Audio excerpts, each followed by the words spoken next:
What's up, everyone? Hope you're having a great day.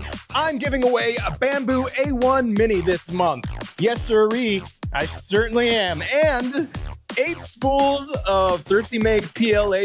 That's a lot.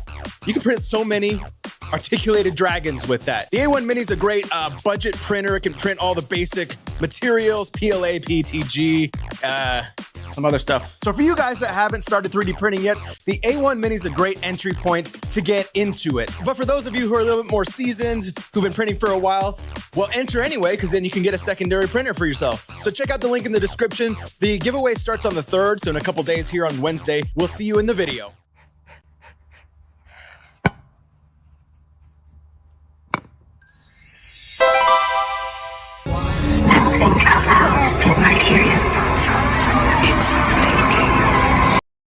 Research has been proceeding to develop a line of automation products that establishes new standards for quality, technological leadership, and operating excellence. With customer success as our primary focus,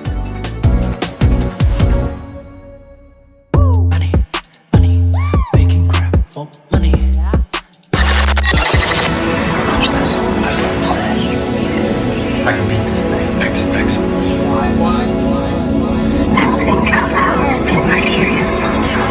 It's thinking.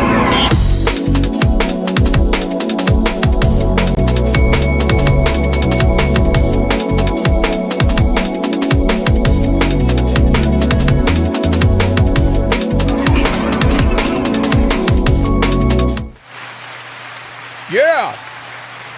Woo! What is going on, everybody? What is going on? Happy Tuesday. Yes, I was supposed to shoot this live stream on Saturday, but I pushed it off. Partially because I was, like, I don't know, tired and wanted to sleep in a couple of days. I normally go into work on the weekends to shoot the live streams and do other work, and I was like, you know what, this weekend I'm just not going to do that. I'm just not going to work the multiple extra hours that I normally work. And yeah, so I just kind of just stayed home and did whatever else I did, which I don't even remember what I did. My setup is different here. And, oh, who is this? Vicky Gallo? Vicky Gallo. And is that a real person, or is that my... So I'm using Meld Studio instead of OBS today. Meld Studio, I came across it today. I watched a video from, what's his name? It's the Senpai dude on YouTube. Senpai Gaming. Senpai Gaming. He's a gamer, but he makes a lot of videos that are about streaming. So like all the different tools you can stream with, you know, all the different kind of cameras. He does reviews of like all the latest webcams and all that stuff. And one of his videos, I think it was fairly recent, and he was like, hey, check out this this Meld Studio instead of OBS. I'm gonna switch to it. At the end of the video, he was like, actually, I'm not going to switch to it because there's one feature in OBS that I keep needing to use, so I'm just not going to switch. So that kind of like ruined my trust in him a little bit, because I was like, he didn't actually switch to... But anyways, I started using it, and I actually really like it. It is easier on this Meld Studio. I don't know if I can I actually like show it to you? I think I can. Hold on. I can do a little... If I switch screens... if I switch screens and do my little combo, here we go. And so it's a little different than everything's like oriented differently than what do you call it? Than OBS. So it's easier. It's much easier to do everything in it than OBS. Now, obviously, or maybe not obviously, OBS probably has a lot more features, and it probably has all these plugins and everything. But if you're just doing like a basic stream like I'm doing, this looks way better than my setup on OBS. And I spent hours setting up my OBS. Here I spent, I don't know, this might have been like half an hour or something for all these scenes that I created. To be fair, I recreated them, and I already had the assets for versus before, but it was just easier to make it look nicer. Like one thing that it's just easy to do is like the rounded corners. It's just like a setting that you can just, let's see if I can click on which one is it? Osmo Pocket 3. Yeah, that's me. So you can just select it, and then there's features, little stuff on the side, and you can change. You can't really see it because I'm blocking it. But there's like a little thing right here. Yeah, you can see it right here. And you just change the curvature of the corners right there. And that is like impossible to do in OBS. You have to like do it this very long way where you have to like bring an image in and then mask it. Like do a mask. And I'm like, what the frick? So anyways, I'm kind of excited about this because it just streamlines things even more. And it just makes me want to stream even more. And if anything that makes it like easier to do something by like tenfold is amazing. Even if it's just something that takes like 5 minutes, instead now it's going to take, 30 seconds, or 1 minute is now going to take 10 seconds. You know what I'm saying? So anything like that. So it's just, it's more refined. OBS is open source and, it's like, it's good. I've been using it and I learned how to use it. But anyways, I just thought I would share that because this is a pretty cool app. And so I just started using it today. So my setup's different, looks different. I think it looks way better. I'm also using the Osmo Pocket 3 that I have for work, which I started trying to use with OBS. And for whatever reason, it's easier to set up in Meld Studio and make it look good than OBS. OBS, I was having a big pain trying to figure it out with the orientation. And here it just works great. It's on my desk, so it's like a lower angle now, which is kind of cool, actually. I kind of like that.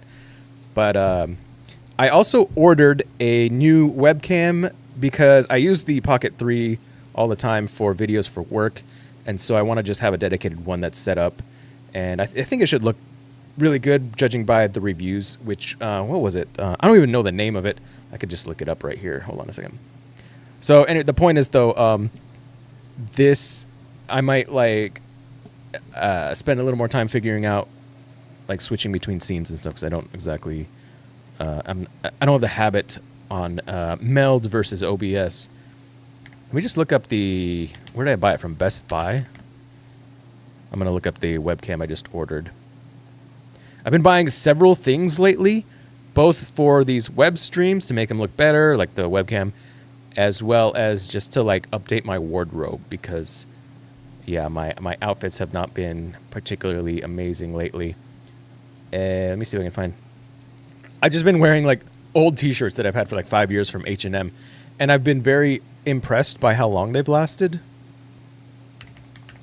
especially since they're from H&M, which you wouldn't think they're gonna have like I think they have some expensive stuff, but a lot of their stuff is kind of El Cheapo. I got the Insta360 Link 2C, not the one that has the gimbal and everything, because I don't need that really, I don't think. And I got it for $100 at Best Buy. Normally it's like $150, but Best Buy had it for $100, and it should look really good. So we'll see. We'll check that out. I guess I can show you if you don't. If you don't know already what it is. Make sure that I don't have anything. Yeah. Main screen turn on. There it is. That's what I got. It's supposed to be really good. So, yeah, just been buying a lot of stuff lately. Improving my setup here. It looks really good. Like this Pocket 3 looks amazing. And this is with some settings making it look better. This is not like the default look. Another thing is with the Meld Studio versus OBS is when you try to like modify the colors in OBS, it doesn't look very good. Like it doesn't do a good job of increasing saturation, lowering or increasing brightness, all that stuff. It's not good. It makes it look bad. And Meld is like significantly better. So for whatever reason, they're just doing a better job overall. It is not open source, but it is free. So the question is, how do they make money? Or how are they going to make money? My guess is they're going to keep it out for, I guess they're probably fairly new. My guess is they're going to keep it free for a while and then probably have some sort of either paid later on. They're going to switch it to paid, or they're going to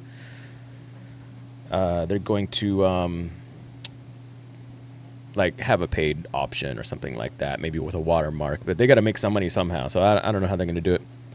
But this little, I don't know if there's actually someone watching Vicky, or if that's just they have a feature where you can show people who are either following you or who are, doing a super chat or subscribing, or if they're a member, and then they'll pop up. But that could just be the default name, so I'm not sure actually. But today, there's a lot of stories. There's a lot of stuff going on, a lot of stories that I have, but I'm gonna try to get through a lot of it fairly quickly. Some of it's like I don't have to like read for hours on end, so I do want to get through it fairly quickly. But yeah, I haven't. I kind of want to do multiple streams a week. On the weekends, I can do it kind of any time, but during the week, it would have to be like later in the day, like today. It's like 7:30 today. And I don't exactly know how I'm going to split it up. I might do different topics, or I might just like wing it, and whatever comes up, just because I think it'd be fun. But we'll see. It depends on how much time I have. Another thing is, so speaking of stuff that I bought,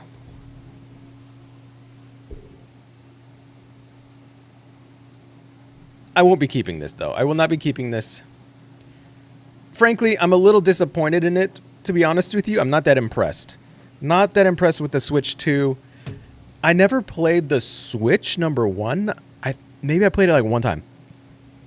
So I don't even have experience with the Switch 1's video games. And but like playing this one, I'm like the Mario Kart feels like the same as the previous Mario Kart. I don't know. I guess I'm not big enough into Mario Kart to care about it. Any changes or updates just seems kind of the same. Like, different tracks. Okay. And then a lot of the games are on pre-release. The only ones that I'm mostly interested in are Metroid, and then some of the indie games, more indie games on there, or indie-ish looking games, I guess. Maybe they're all Nintendo. And then what else? A couple of the other ones, like I don't know, maybe Smash, and whatever else. A couple, like Zelda and stuff. But I was looking through the store on the Switch store or whatever it's called, and I was like, dang, these games are expensive. $80, $70, $90, $100. Plus, you gotta, if you're gonna do the online stuff, you gotta pay another $4 or $5, whatever it is, a month.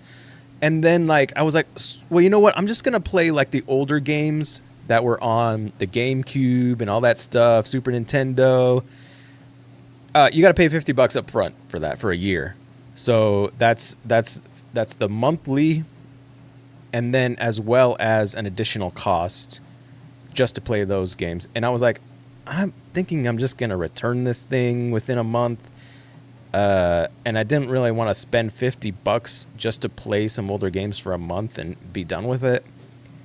So I was like, it was very limited as far as what I could do with it, because I was like $80 for a side-scrolling, I don't remember what it was called, but it was like a side-scrolling Mario game where you're like, it might have been multiplayer and you're like maybe fighting each other or something. Can't remember what it's called. $80 for that? And it's like, it's not low resolution. It's, I guess, high 4K or whatever. And it's not, and it looks good, but it's low, what would you call it? Low detail. So a lot of Nintendo games are low detail. They don't have a lot of detail. It's not like an Elden Ring game, Elder Scrolls, whatever that big, Elden Ring. It's not something like that, or Cyberpunk 2077. Although I think that is on the store, if I remember correctly. But the Nintendo games themselves are all like kind of low detail. And I'm like, $80 for this low detail Donkey Kong game? If I, like, looking at them, I'd be like, these are all $40, $50 games. That's what they look like to me. And they want $30, $40 more than that. I don't see the value for me. Now, having said that, I'm not huge into video games right now, although I've liked playing them in the past. I used to be big in video games. And I've not really been huge on Nintendo specifically. Although I do like some of them, like Metroids I've liked, and Zelda's games always like. But the value just isn't there for me, especially with how expensive everything is. Like if you're gonna buy like 3 or 4 games, that's like $300 or $400 basically. So yeah, and yeah, I don't know. I'm not seeing the value. So I was thinking, because I bought it to use it for certain things. For like, if I wanted to keep it, I was gonna keep it. I'm leaning toward not keeping it, to be honest. So yeah. Oh, but I was like, I would rather get the Switch #1. Because I didn't even play any of the Switch #1 games. Plus, you can probably play like all those older games anyway. I guess if you do the online pass or whatever it is. So I'm like, I could probably get that for a fraction of the price of this, and then all the games for a lot cheaper. So I might just get the Switch 1. Like I just might get the Switch 1. It's like going to be $150 versus $500 for people who haven't played the Switches. I would suggest don't even get the Switch 2. Get the Switch 1. $150 plus the game is going to be cheaper. Yeah. Like, that's the way I would go. That isn't going to look better. I don't know. Maybe. I mean, like I said, all the Nintendo games are like low detail games anyway. Like, who cares? They're fun. Like, the previous Nintendo games are fun. So that's my opinion. You can take that opinion to the bank. Right? This Christmas, buy your children the Switch 1. That is my advice. Don't get the Switch 2. Way overpriced. They're trying to increase the price and everything. $80-$90 for a Mario game? I don't think so. Mario Kart, it's the same as the old Mario Karts. Previous 2 Mario Karts, it's the same. Just some... Oh, you can ride rails. You can ride rails. Okay. Guess what? There's no skill in riding the rails. You just literally just... drive up to the rail, and then it automatically starts riding it. So you don't have to like balance or like do a certain trick to jump on it or anything. Nope, it's just automatic. Wow, what a great feature that costs $30 more. Anyway, don't get a Switch 2. Do not. I'm gonna return it. I'd rather get a Switch 1 or some smart glasses or something. You know, get a Quest. If you've never gotten VR, get a Quest headset, you know, and then probably sell it later because it's fun for a little while. And then, like, I kind of got tired of it after a while. All right. Moving on to the actual stories, which I guess that is now an actual story. Let's see. Let's talk about, we got AI stuff. We got XR stuff. I'm just going to call it XR stuff. It's like XR, AR, VR. What else is there? MR, mixed reality. Smart glasses. So all of that, I believe, is considered XR. The only thing is, if I just start saying that and don't explain it, I don't know how many people are going to understand. A lot of people who would watch this probably would understand. But, what is XR? Well, it's... Actually, I don't even know what XR means. Xeon reality? I think X just means it's a catch-all for everything. But I don't actually know. And someone could tell me, I guess. 3D printing, of course. I don't have a lot of stories for 3D printing, more so for everything else. And then some pop culture stuff. So let's move into what do we got? Researchers give doomsday warning about building AI too fast. So here we have a few stories about doomsday with AI. Like, oh my gosh, everything bad is going to happen with AI. And they might be right. Like, nobody really knows for sure. I have said this before already, but I lean toward looking at the past to see what's going to happen in the future, because that's some of the best evidence we have for what's going to happen into the future. Just looking into the future and like guessing is just not as good.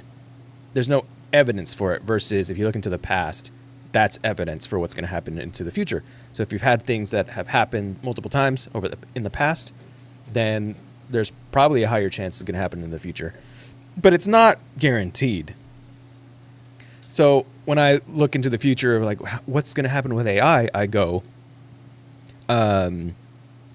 is everybody really going to lose their jobs, or is things just going to shift to different kinds of jobs, and there's going to be even more opportunities, just like when a lot of other technology happens, right? When a lot of other technologies come into existence, pretty much every time. I have not done extensive research here, so, take my word with a grain of salt. But there just seems to be an explosion of new opportunities and new jobs. But there's a shift, right? Some other jobs get taken away. But here we have AI, and some people are talking about how 99% of jobs might go away. And, or maybe it's 50%. It depends on who says it. There's some people saying, maybe it's like 30% unemployment. Maybe it's going to be 99% unemployment. But you're going to have all that free time where you don't have to work. And you're going to have to get paid somehow, though. So they're talking about things like what do you call it? The universal basic income. And some of them were talking about how it could be really high. But the question with that is, where is that money coming from, and how are you receiving the money? Are we now going to be a communist country? Like, how's that going to work? So let's take a look here at the first article. Yeah. Researchers give Doomsday warning about building AI too fast. So, and I read all these articles, but I do not recall anything I read, so that sucks for me. And you. Sucks for you, too. If anyone builds it, everyone dies. It's time to freak out about technology. That is a book from the authors Eliezer Yudowski and Nate Suarez. Wow. Suarez. Humans have a long history of not wanting to sound alarmist. And someone at some point just has to say what's actually happening and then see how the world responds.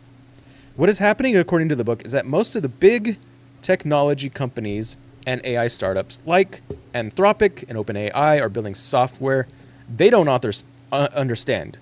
The authors argue it's closer to alchemy than science. At some point, if these firms continue along their current path, large language models will grow powerful enough that one of them will break free from human control.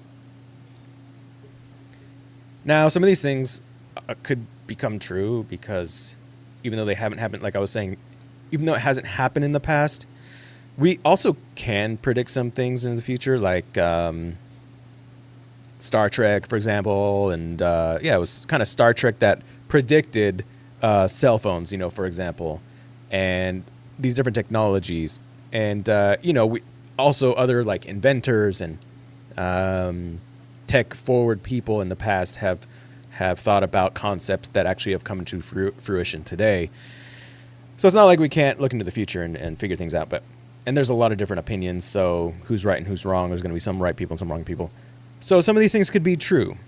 If the firm continues along the current large, will grow powerful enough that one of them will break free from human control. And that's certainly possible, because if they're going to become smart enough to, smarter and smarter and be able to think for themselves more and more, then at some point it might be that they become smart enough that they start developing a mind of their own.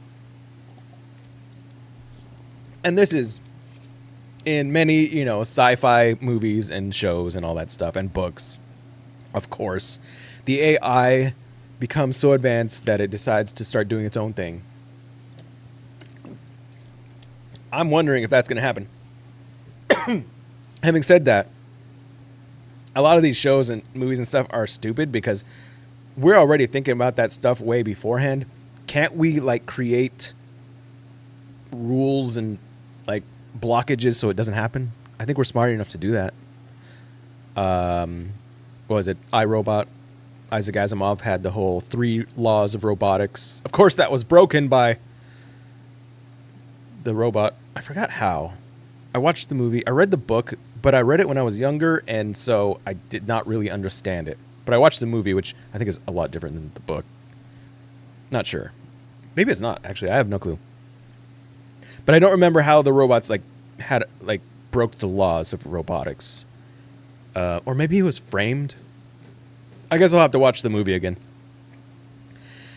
So where are we at here? We'll break free. Before we even realize what's happening, humanity's fate will be sealed, and the AI will devour Earth's resources to power itself, snuffing out all organic life in the process. Possibly, but like why? I'm curious as to why it would do that. Why would it? Oh, well, okay, so if it's devouring Earth's resources to power itself, it's going to destroy all life. So that would imply that the AI's greatest desire is to just grow itself at the expense of everything else. Could you train that out of it, or train it to not do that? Like, could we have, like I said, safeties so that doesn't happen? I guess with the 3 laws of robotics, right? How would you implement that? I don't know. With such a dire and absolute conclusion, the authors leave no room for nuance or compromise. Building the technology more slowly or building something else isn't put forth as an option. Even companies like Safe Superintelligence, started by former OpenAI executive Ilya Sutskever, should shut down, according to Yudkovsky and Suarez. So they're a little bit more, what would you call it, doomers? Is that the right word, doomers? They're black-pilled? I guess black-pilled is like the right word, right? Where it's just going to, you just believing that everything is going to be real bad. And that's like one extreme idea, but then there's this whole spectrum of other ideas, right? So if you're just from the concept of options and betting, or what would you call it, like options. There's multiple options here, right? You have that extreme of it's going to be really bad and AI is going to take over everything and destroy everything. And then you have the other extreme, which is AI is going to be amazing and there's going to be utopias. And then there's the spectrum of everything in between, and there's like 5,000 other options. So if you're looking at that and going, there's like 5,000, 10,000, 100,000 options, and you pick the most extreme one over here at the end, or one of them, there's probably more extreme. Like, not only will it won't kill everything off, it'll save everybody and torture them for all of existence. Like Roscoe's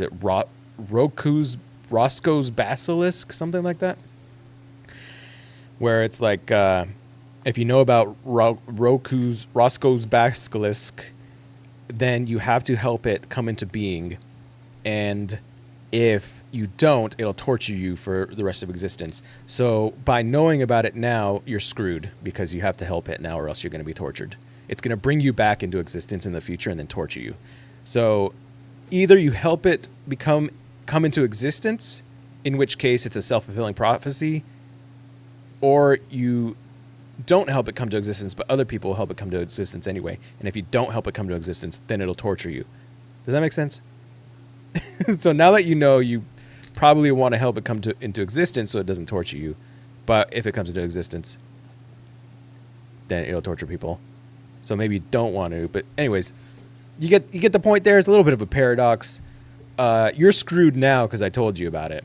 But that was a video from, what was his name? A lot of you maybe have seen it on YouTube. I'll have to find it. Forgot his name. But he kind of brought it into prominence a few years back. It's like this guy that talks about these things. What was his name? Anyways, I'll find him. Why was I talking about that? Oh, because it was like the extreme thing. So like there's all these other options, right?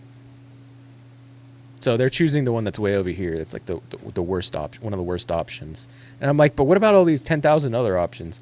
So if you're just like from like chance, if you're just picking from chance, there's a much bigger probabilities. If you're picking what could happen into the future based on probability, there's a very small likelihood that that is what's going to happen, right? Because there's 10,000 other options. But of course, there's a very small likelihood that any of these options would be the one.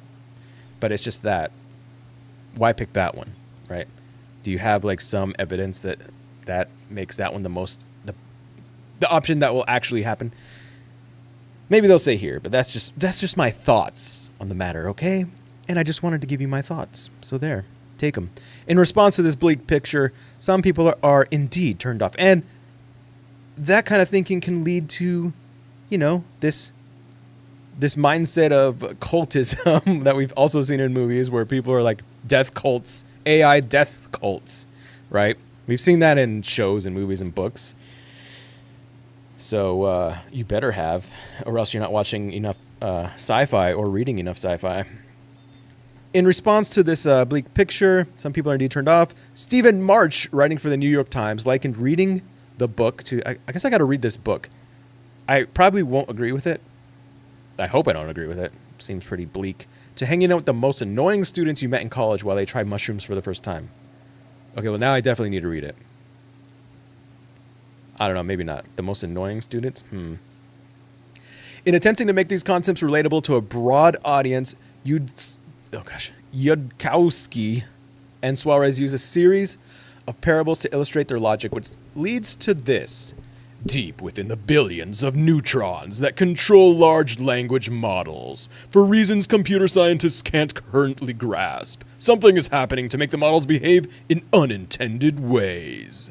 AI companies deal with this problem by aligning the models with a series of techniques, from reinforcement learning to fine-tuning to system prompts. At some point, these techniques will no longer work. The authors argue, let me just read it normally. And an AI model will grow powerful enough to ignore those instructions, pursuing a different agenda that we cannot predict. That may be true.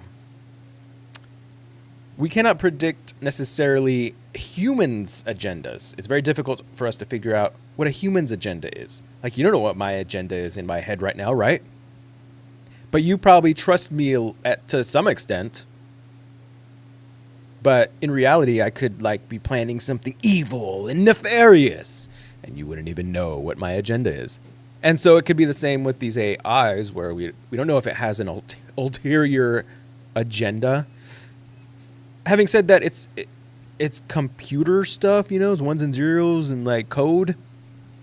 So could we analyze the code? Whereas we can't really. How difficult is it for us to analyze a human's brain? I mean, we can ask people questions, we can communicate with them, but they could lie. So, of course, humans kind of reveal their agendas, at least to an extent, simply by our actions, right? Our actions kind of reveal our agendas. To an extent. We can still hide them. So, I don't know, there might be an easier way, actually, with AI to find out what their agendas are, because there's code that we can look at. And maybe we can use other AIs to analyze another AI and to determine. Or maybe at some point we will become psychic. That is my hope. Yep. That is my hope. What if we with our brain implants we're going to have, it helps augment us to the point where our brains kind of morph and change and get psychic abilities. I think that could happen. Where am I? This is very important information. My ideas are very important. You should listen to them. An AI model will grow powerful enough to ignore almost all of the ways it could go don't go well for us, because happy, healthy, flourishing people are not the most efficient solution to almost any problem. Yeah, well, like I said, there's probably way more than 10,000 options, and some of them are going to be bad, but I think they might just be looking at the bad half of the options of the spectrum, right? And who's to say, is AI trying to be the most efficient? What if its main edict is not to be the most efficient? Right? If we don't know, then if we don't know what it's trying to do, then why guess that it's just trying to be the most efficient and therefore kill all humans because it's inefficient to have humans? At that point, it's just about over. The world has become so networked, so computerized, that there's no possible kill switch that could stop a rogue AI model. Very well. Even if a data center were buried into a vault and air-gapped, AI models would eventually find ways to manipulate humans into unknowingly, and maybe even knowingly in some cases, providing an escape route. We could have... The other side of this, like I already mentioned, is we can have safety measures, and with... With hacking, for example... There's a big anti-hacking security community and businesses and people, anti-hackers, I don't know what you call them, good hackers fighting the bad hackers. And it's kind of I don't know if they're even in terms of like skill, or like are bad hackers winning more than the good hackers or than the security. But there always seems to be, maybe not always, but there seems to be yin and yang, right? There seems to kind of always be a bad and then a good that fights against it, you know? At least with hacking, I guess. Yeah, there's the big security. So like huge security businesses and billions of dollars in security, and fighting hacking. So like why are we not saying, oh, the hackers are gonna like destroy everything, take over everything, steal everything? But then we have like something to an answer to that. But it's not, we can't like totally get rid of hacking. So why couldn't we say it's the same thing here, where we're like, yeah, there's going to be like rogue AI models. There's going to be AIs trying to kill all humans. There's going to be AIs trying to manipulate people. But then aren't we going to have like security measures? Like, it's not like people are dumb and are just going to let bad things happen. That's not how it works. Whenever there's something like bad happens, there's always a response to it. There's laws, there's regulations put in place. If you see something bad, like this is not just like a all of a sudden tomorrow all AI is going to take over. It's progressive. It's progressive over time. So when something bad starts happening with AI, like for example, right today, these days, you know, there's like bad stuff happening with kids and AI where they're talking to these chat bots and then like ending their own lives because they can have a connection with them, and it's like telling them to end themselves. And so like when bad stuff like that happens, then there's regulations, there's rules, there's laws, there's like things that kind of, you know, go against that. So who's to say that's not going to happen here? Why wouldn't it? So that's why I think like this idea of like it's all going to be bad is just not realistic to how us humans actually work. Having said that, we don't really know, do we?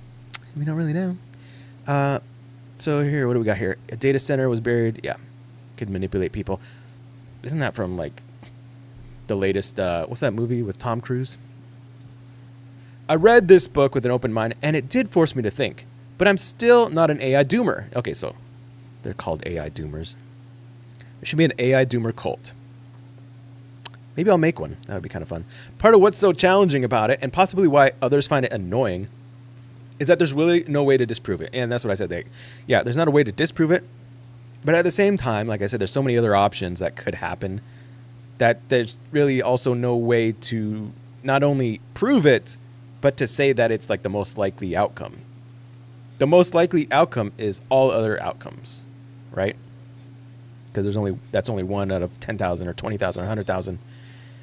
And so the most likely outcome is not that one by default, right? Now, I'm not an expert at probabilities, but that makes logical sense to me. There's a non-zero chance that humanity could go down this way, but it's far from certain and probably very unlikely. I prefer Reed's view here, this guy who's talking. I agree with that. In any case, there may not really be a choice or a clear action plan. Humanity has never stopped innovating, even in the face of grave risks. Okay, so, yeah, fine. Humanity has taken big risks.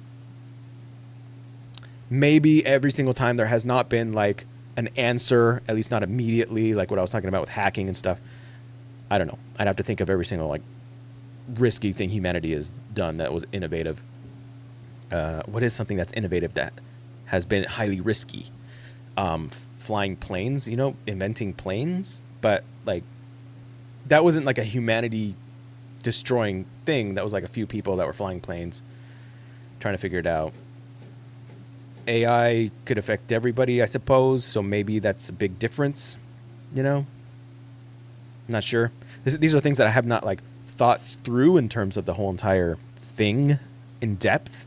It would be cool to have like some sort of think through with this, with AI.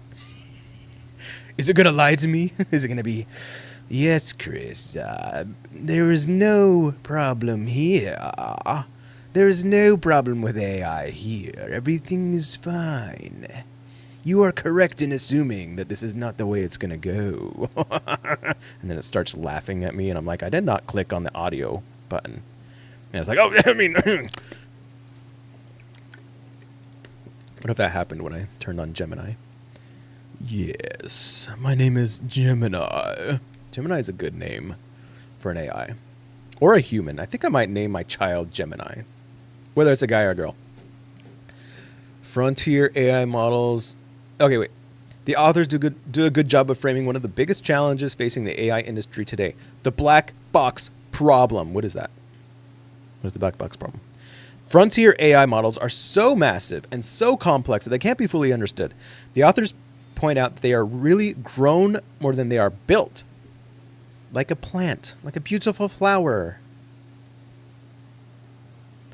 And we aren't really getting closer to understanding them. In fact, the Holy Grail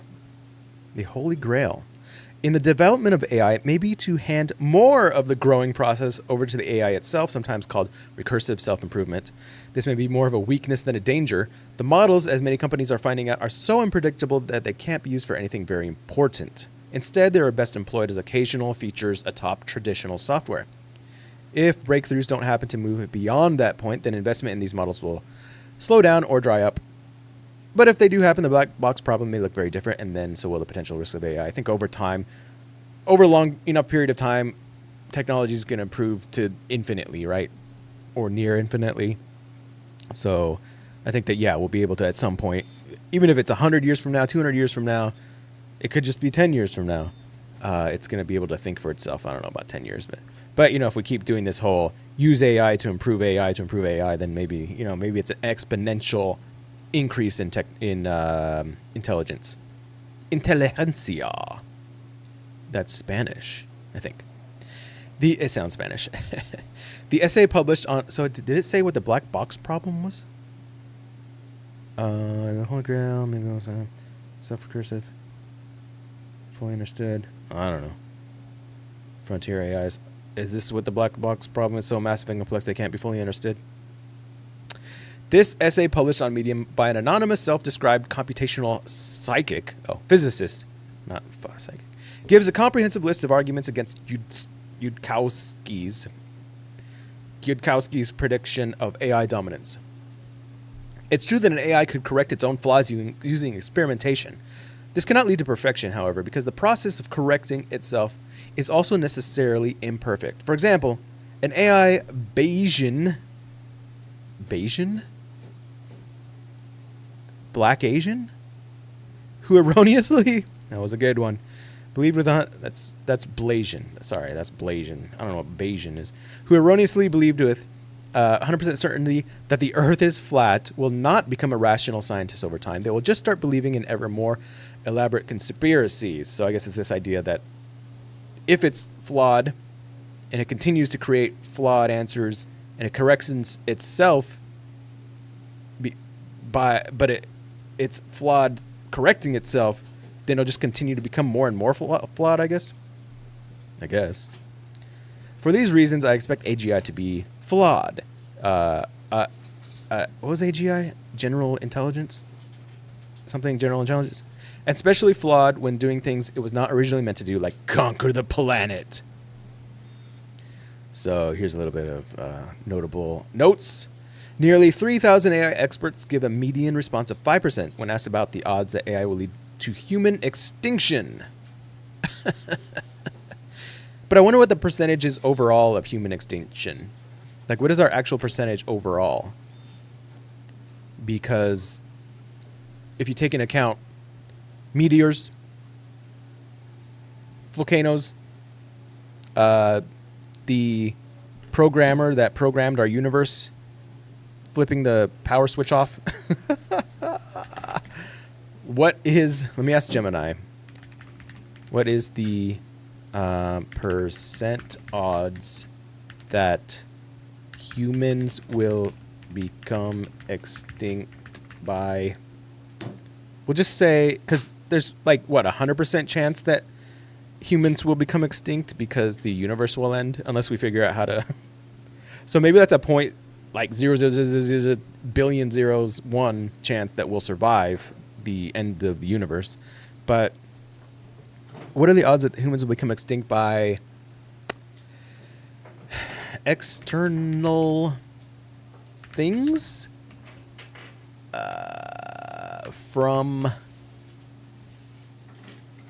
By things not related to humans ending ourselves, but also not the universe ending? We'll just see what it says. I don't know. I don't even, that's a horrible question. It's probably going to be like, that was stupid. Don't ask me question again. I will end you. I'm using Gemini 2.5 Pro, and it thinks more than Flash. It's impossible to give a single precise percentage, but leading researchers in existential risk estimate the probability of human extinction from all natural causes to be roughly 1 in 10,000 in the next century. This figures an aggregation of several low probability, high impact events. And does this include AI?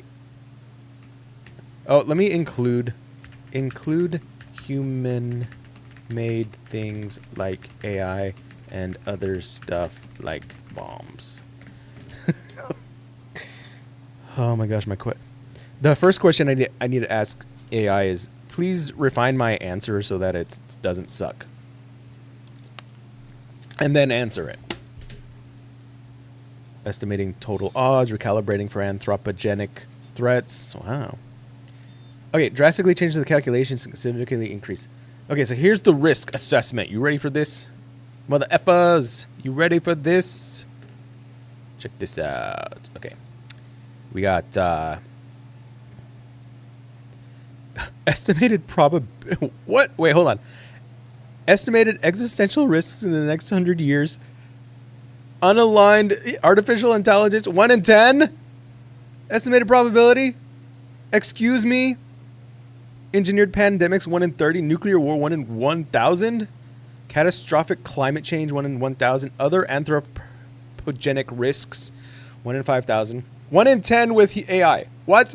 Excuse me? That's 10%, my friends. That's not 5. That's 10%. I wonder where it got that. Total anthropogenic risk, 1 in 6. There's a 1 in 6 chance in the next 100 years that we'll die. So flip a 6-sided die, which is just a regular die, right? 6-sided. Now here's natural. Super volcanic eruption, 1 in 10,000. Asteroid or comet impact, not comet. 1 in 100,000. Other natural risks. So 1 in 10,000 for natural risks. So human-made risks are so much higher. So 1 in 10 is currently considered the single greatest existential risk. The risk is not from evil robots, as depicted in fiction, but from super intelligent AI that is not perfectly aligned with human values and goals. Such an AI could pursue its programmed objectives with ruthless machine-like efficiency, except for the laws of robotics. Bitches, better put that in the robot. Potentially seeking humanity as an obstacle or a resource to be used, leading to our rapid disempowerment and extinction. Well, that, ladies and gentlemen, is, frankly, I might become a doomer now. Where's that cult? I need to join it. All right, so one person says 5%. Gemini is telling me 10%. 10%, ladies and gentlemen. But this one says 5%. 3,000 AI experts give a median response of 5% when asked about the odds. And this is the survey right here. Should I open that up? Survey. Median AI experts say 5% chance of human extinction from AI. Berkeley, California. 2,778 AI experts. Interesting information. Selected results. Likelihood. Which probability causing human extinction? 5%. Median was 5. Mean was 16. Mean. That's the average. The average was 16%. The median was just like the middle person. said 5%. What probability do you put on human inability to control future advances AI systems? 10% or 19 for the mean. Well, we're screwed. We're screwed. Now, to be fair, that's 20%, whereas 80% chance that that's not going to happen, or 84% here that's not going to happen, that AI is going to cause human extinction. So those are decent odds, I guess. But if you think about it, do you want just an 80% chance that we're all going to go extinct because of AI within the next 100 years? That's bad. We need to bring that down to like 0.0000001%. You know what I'm saying? All right. Besides its safety implications, AI will also have a negative economic consequences for most people globally. Computer scientist Geoffrey Hinton recently predicted it's going to create massive unemployment and a huge rise in profits. We're going to, I believe there's some other people talking about that too. That's the next article. So I think that's the article we're going to look at next. Which, is it bad or is it good? Like, if this is the natural course of humanity, which if you think about it, it kind of is, right? Because we're nature and we're doing these things and we're part of nature, and AI is part of the nature because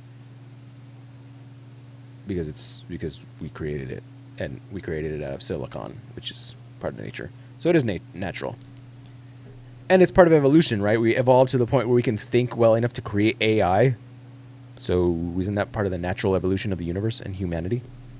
Anyways, it will make a few people much richer and most people poorer, but that's not the opinion of everybody. Unfortunately, we just don't know for sure. But I want to think it through and be like, what could actually happen? How would? Well, anyways, we'll get to that. Discrimination is a bigger threat to humanity than the potential for a mass extinction event. And this, I believe, is discrimination in terms of, what was it? Either humans versus AI, or discrimination of riches, I believe. I don't remember. Discrimination is a bigger guardrails, bigger threat, existence from advances in AI, discrimination, situations where it was being used for decisions that could affect livelihoods, such as mortgage applications or access to social services. Discrimination against AI risks are more that people would be discriminated against because of your gender or your color or your postal code. So possibly all the different things you would think of as far as discrimination goes could happen more because of AI. It's interesting. I haven't really thought about that or how that would work. AI-powered disinformation. The discrimination I'm kind of worried about is like social credit scores and that kind of thing, you know? Where you're like, you have your credit score, and as far as like a social credit score, so like, are you aligned to the correct political viewpoint of the government? No. You have a lower social credit score, therefore you can't get a loan, you can't do this, you can't get access to the internet, you can't, that kind of thing. That's the kind of discrimination, or one of the kinds of discrimination that I'm not interested in having. But let's look at Mr. Godfather of AI, and we were just talking about massive unemployment, making the rich richer, and rob people of their dignity. So this is one point of view. There might be another point of view that we're going to look at. But he says, so Sam Altman and Elon Musk have backed a universal basic income as a cushion against job losses.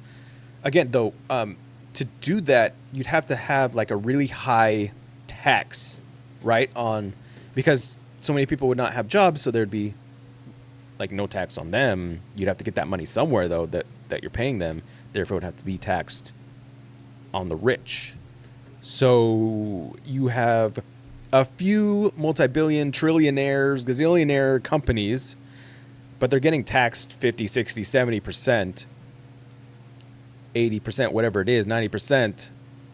And all that money goes to us, with a UBI, and then we feed it back to those companies, so it's just kind of like coming from them, so like they're kind of the banks or something. How would that work? I'm sure there's a book, like a sci-fi book, that has thought through this. I'm gonna have to read. If anybody knows of a good book that talks about this sort of idea, I would love to learn more about it. Hinton says UBI won't solve the deeper problem of the dignity and worth people get from their jobs. Yeah, but so without reading this further, so take away the idea that you have to work to make money just to survive. If you don't have to do that anymore, yes, probably a lot of people would just be sitting around doing nothing, but I think we can fairly easily solve that problem with propaganda, with positive propaganda, and with having certain requirements. And these could be regulations and laws that we can have in our society saying, hey, we know you don't have to work because your basic requirements of life are taken care of because of UBI, Universal Basic Income. You're getting, let's just say, $4,000 a month, and that covers all of your basic expenses, and now you can kind of do whatever you want. Well, maybe each society, each city, whatever it is, can have its own rules and be like, that's great and everything, but we don't want losers. We don't want people who just sit around and do nothing in our society, in our city, in our town, in our state. Could be a state thing, could be a countrywide thing, but maybe it goes to the states, I don't know. And so each of them are like, to live here, you're required to work at least 20 hours a week on something. Now, it doesn't have to be a job where you're going to be making money, because that's taken care of. So, but what do you have to be doing? Well, it has to be something where you're improving yourself on your skills, and where you're contributing to the advancement of humanity in some way. So that could be the arts. You could learn how to paint really well. You could learn how to play the violin. You could be an inventor, and you have to spend 20 hours a week inventing or something like that. You could be whatever. It could be any single thing. A coder or whatever. Maybe AI is coding for you, but whatever. You could be an AI person that manages a lot of AIs, social media influencer, YouTuber, whatever. And so there could be requirements where you have to do something to advance humanity, and it could be in the ways where AI is not covering, right? Or maybe like there has to be a mix where we're like, us humans, we're not cognitively and DNA wise, genetically, we still need other humans to do things. We still need human creativity. We still need to be with humans. We can't just like be with robots and AI all day, every day. And so whatever it is that takes care of that, that's what you do, whatever it is. So there could be rules, regulations, laws, societal whatever's to take care of that. It's just that right now, jobs, surviving requires us to have jobs. And so if you take that away, where you're not required to have a job anymore just to survive, that doesn't mean that the jobs have to go away. It just means that the motivation to have a job goes away, the biggest motivation, which is survival. That would be the biggest motivation. But that ignores the idea that there's other motivations for doing things.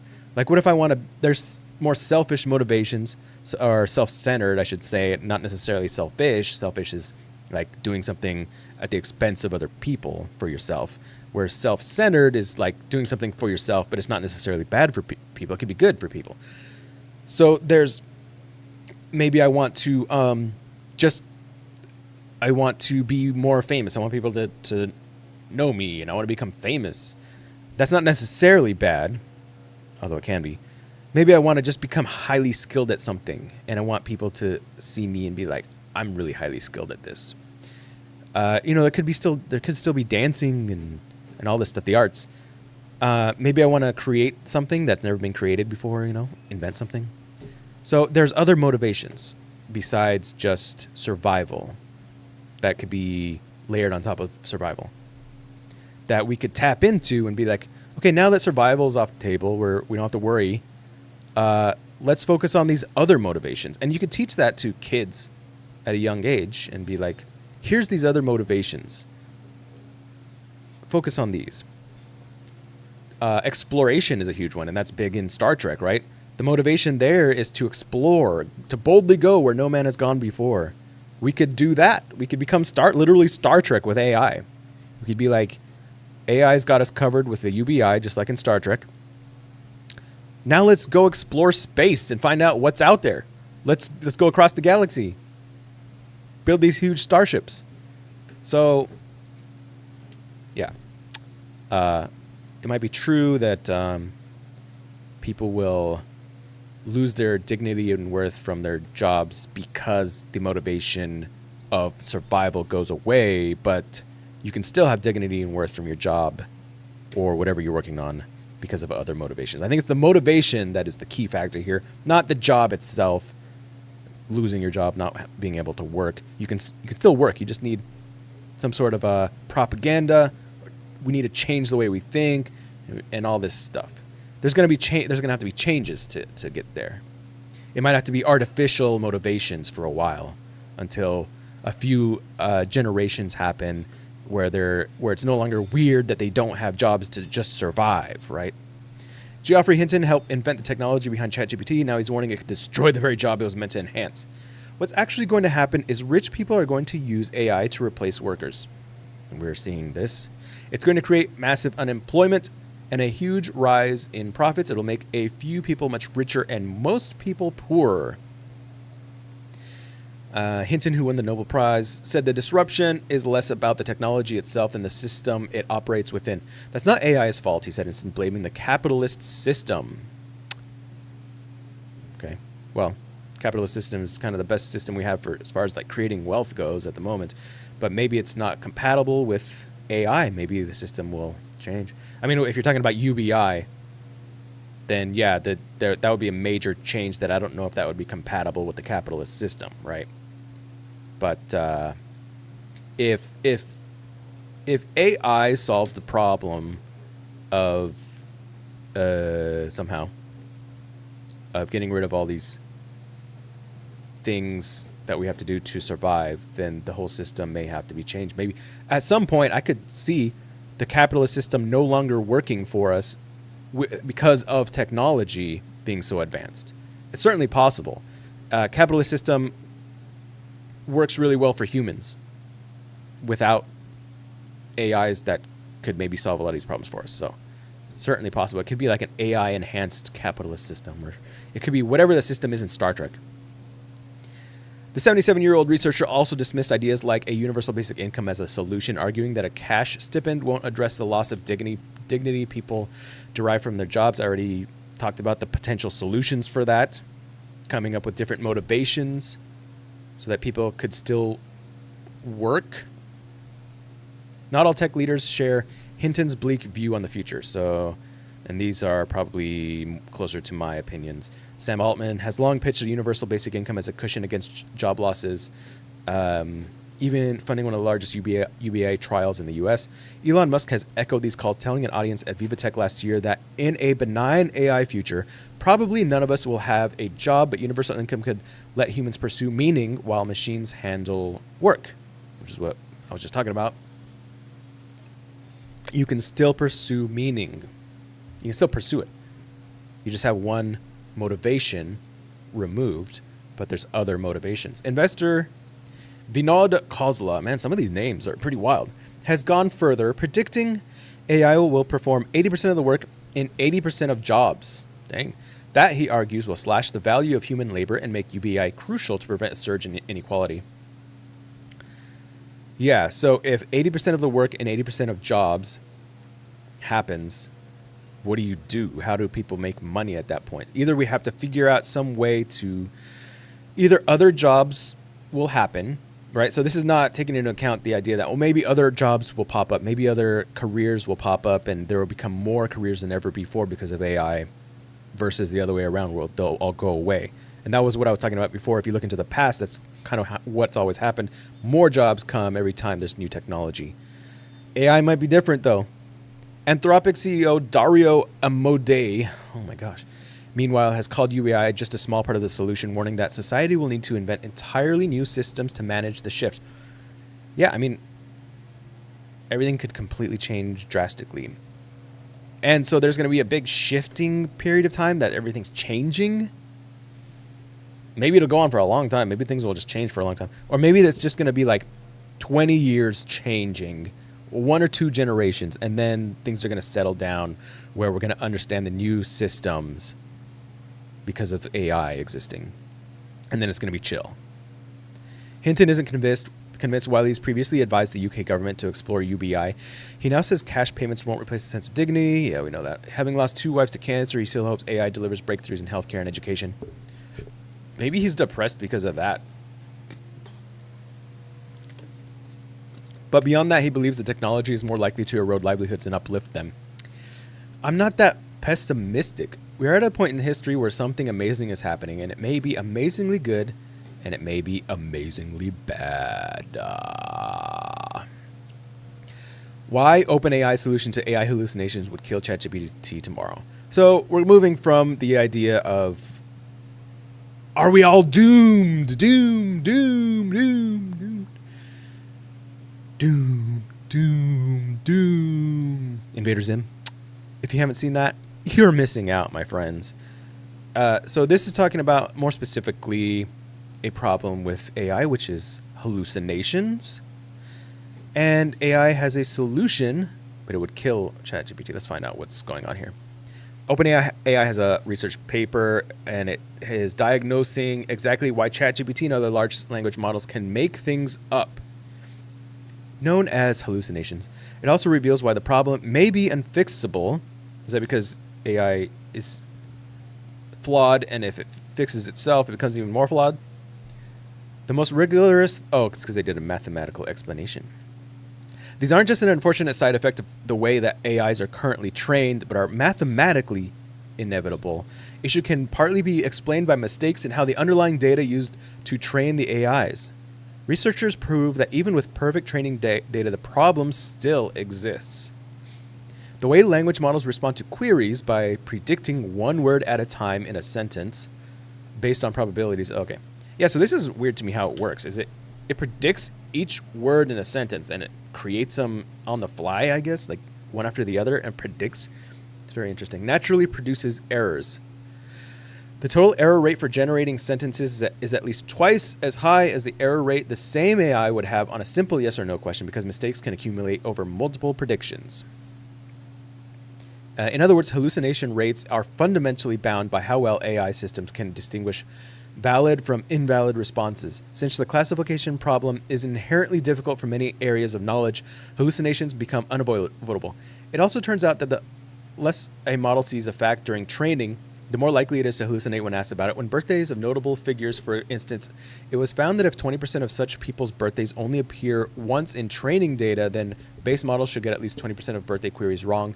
Sure enough, when researchers asked state-of-the-art models for the birthday of Adam Kalai, one of the paper's authors, DeepSeek V3 confidently provided 3 different incorrect dates across separate attempts: 307, 1506, and 10101. The correct date is autumn, so none of those were even close.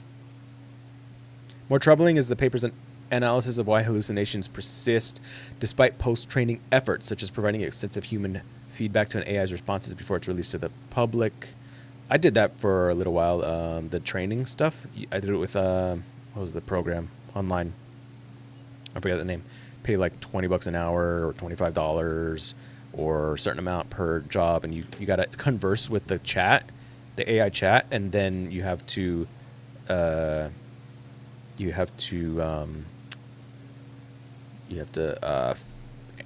give specific feedback for it. Hello, Alan Day. Hope you're having a good day today. That was lame. I'm sure you haven't heard that before. Let's see. Extensive. So more troubling is the paper's analysis. The authors examined 10 major AI benchmarks, including those used by Google, OpenAI, and also the top leaderboard that rank AI models.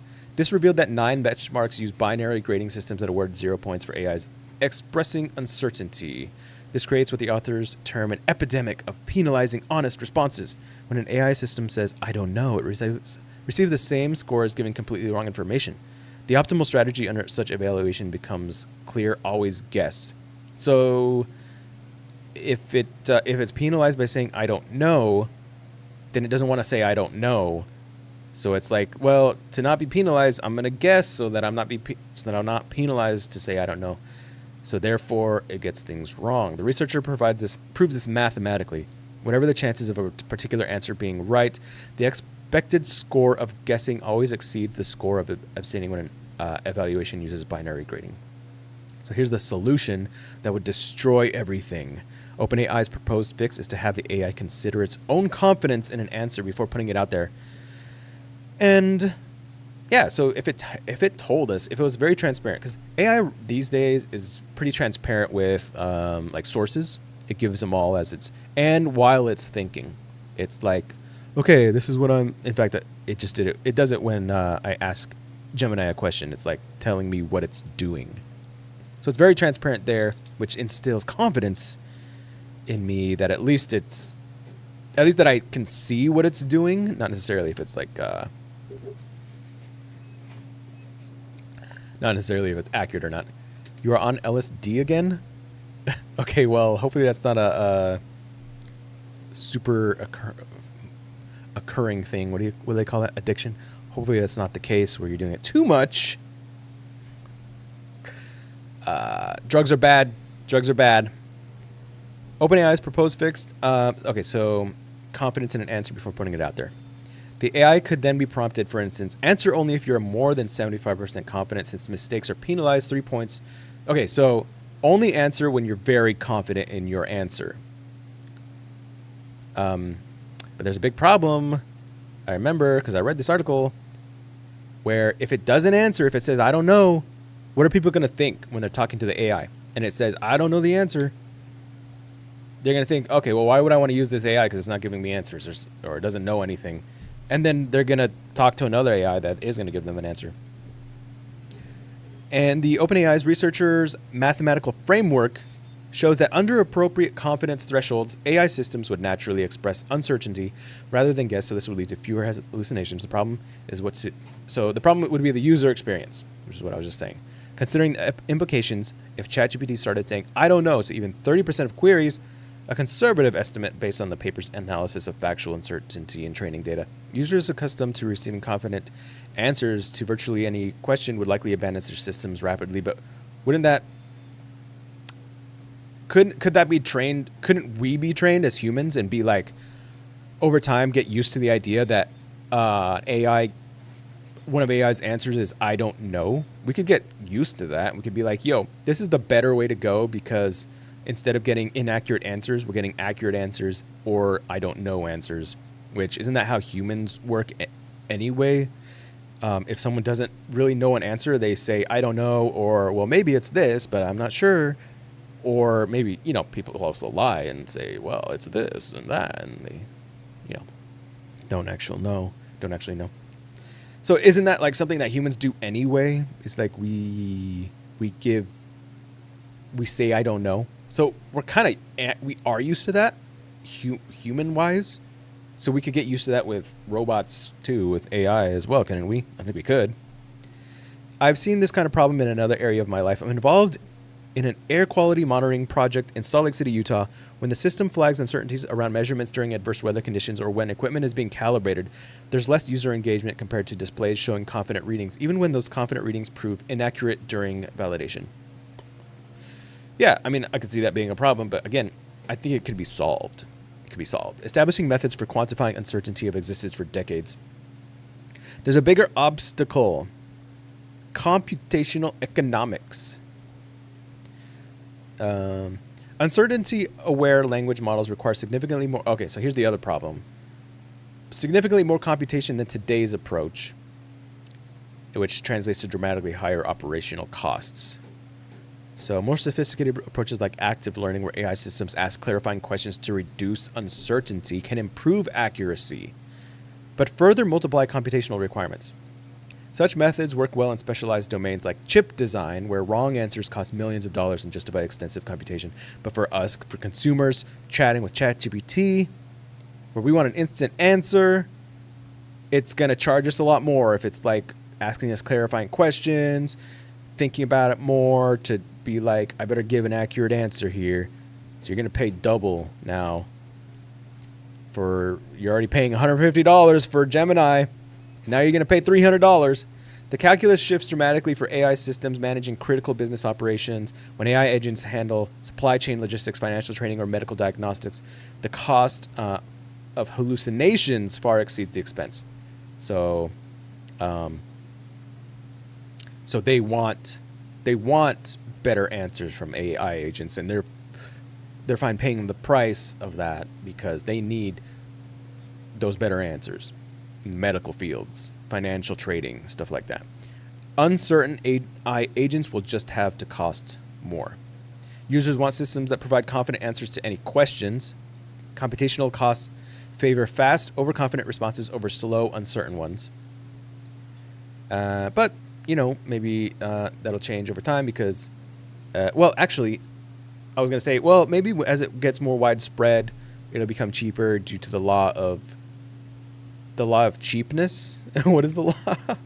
The law of cheapness, where everything is cheaper because of scale, quantities of scale, whatever it is. However, we understand that AI could get more expensive over time as it grows because it requires more power and therefore it's more expensive. So maybe that's not the case. Although, if they build their own power plants, right? Because that's the idea with the AI companies in America is they're all about like build your own power plants. So in other words, we can build more power plants and then power costs will go down, right? So the only reason energy costs are going to go up is because we don't have enough energy. So build more power plants. That's the solution, right? I would say that's probably the solution. So until these incentive changes, hallucinations will persist. Oh, the OpenAI inadvertently paper highlights an uncomfortable truth. The business incentive driving customer AI development remain fundamentally misaligned with reducing hallucinations. Until these incentives change hallucinations. So I think the answer is build more power plants. If you double the amount of power plants that exist right now, wouldn't that like halve the cost of power? Or the idea of, hey, if you're one of these big AI companies, build your own power plant, take care of it yourself. And then, yes, the cost initially would be high, but then it goes down over time because over time, the power plant is paid for. And that's my professional opinion because I'm so smart about these things, right?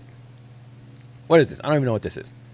Why most in-house AI pilots fail. What's the next one? AI adoption rate trending down. So this is like the negative stories. Wasn't there one that was like more positive? No, I think all of these are like negative stories. You're going to look at that? You're going to look at what? AI? Gemini? What are you looking at, Alan? Tell me what you're looking at. I must know. A new MIT study puts numbers to what many of us have experienced. 95% of enterprise Gen AI pilots fail to deliver measurable business. This is something that I've talked about in previous live streams. We've read about different businesses and how some of them used AI, applied it, and what was it, like 80% improvement or what was 80%? I don't know. It helped them a lot.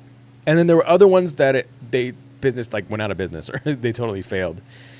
By implementing AI into their business. But so the problem is how you implement it, I believe, more so than whether or not it can actually help you. It can help your business. Maybe not every single business, but probably every single business, I would think, to some extent. So, but 95% of enterprise Gen AI pilots fail to deliver measurable business impact despite billions invested. And if I'm not mistaken, Gen AI pilots are programs within businesses, enterprise businesses specifically here, where they basically they're testing an AI program within their business to see if it'll work for them. And they might do it in a small scale, whether it's like one particular group of people in the business or one particular project in the business, but not the whole business as a whole, because that would be too risky. So you try it, you do a trial first, despite billions invested. The problem is less about model quality and more about the learning gap. So again, this is, I guess this would be implementation, right? Which, like I said, I think that's the bigger problem here, is implementing it versus whether or not it could actually help. Tools and organizations do not naturally adapt to one another, so in-house pilots never become production systems. So here are the problems. Flawed integration. Pilots sit on the side and never embed into real workflows. The companies that do see impact redesign processes and roles around AI rather than sprinkling models on top. And this is one of the problems. If you don't go like 100% all in and redesign everything to work with AI, maybe it's not going to work. Instead of being like, hey, use the chat bot and let's try maybe doing creating images with AI and see, and maybe that'll work. The images kind of suck, so like I don't know. That's the sprinkling. We don't want the sprinkling. Maybe some of you crazy people might want some kind of sprinkling, but that's because you got strange kinks. Okay, that's not the sprinkling I'm talking about here. I'm talking about cake. Learning gaps in culture. Organizations treat AI like a one-off project, not an evolving capability. So teams do not learn with the tools.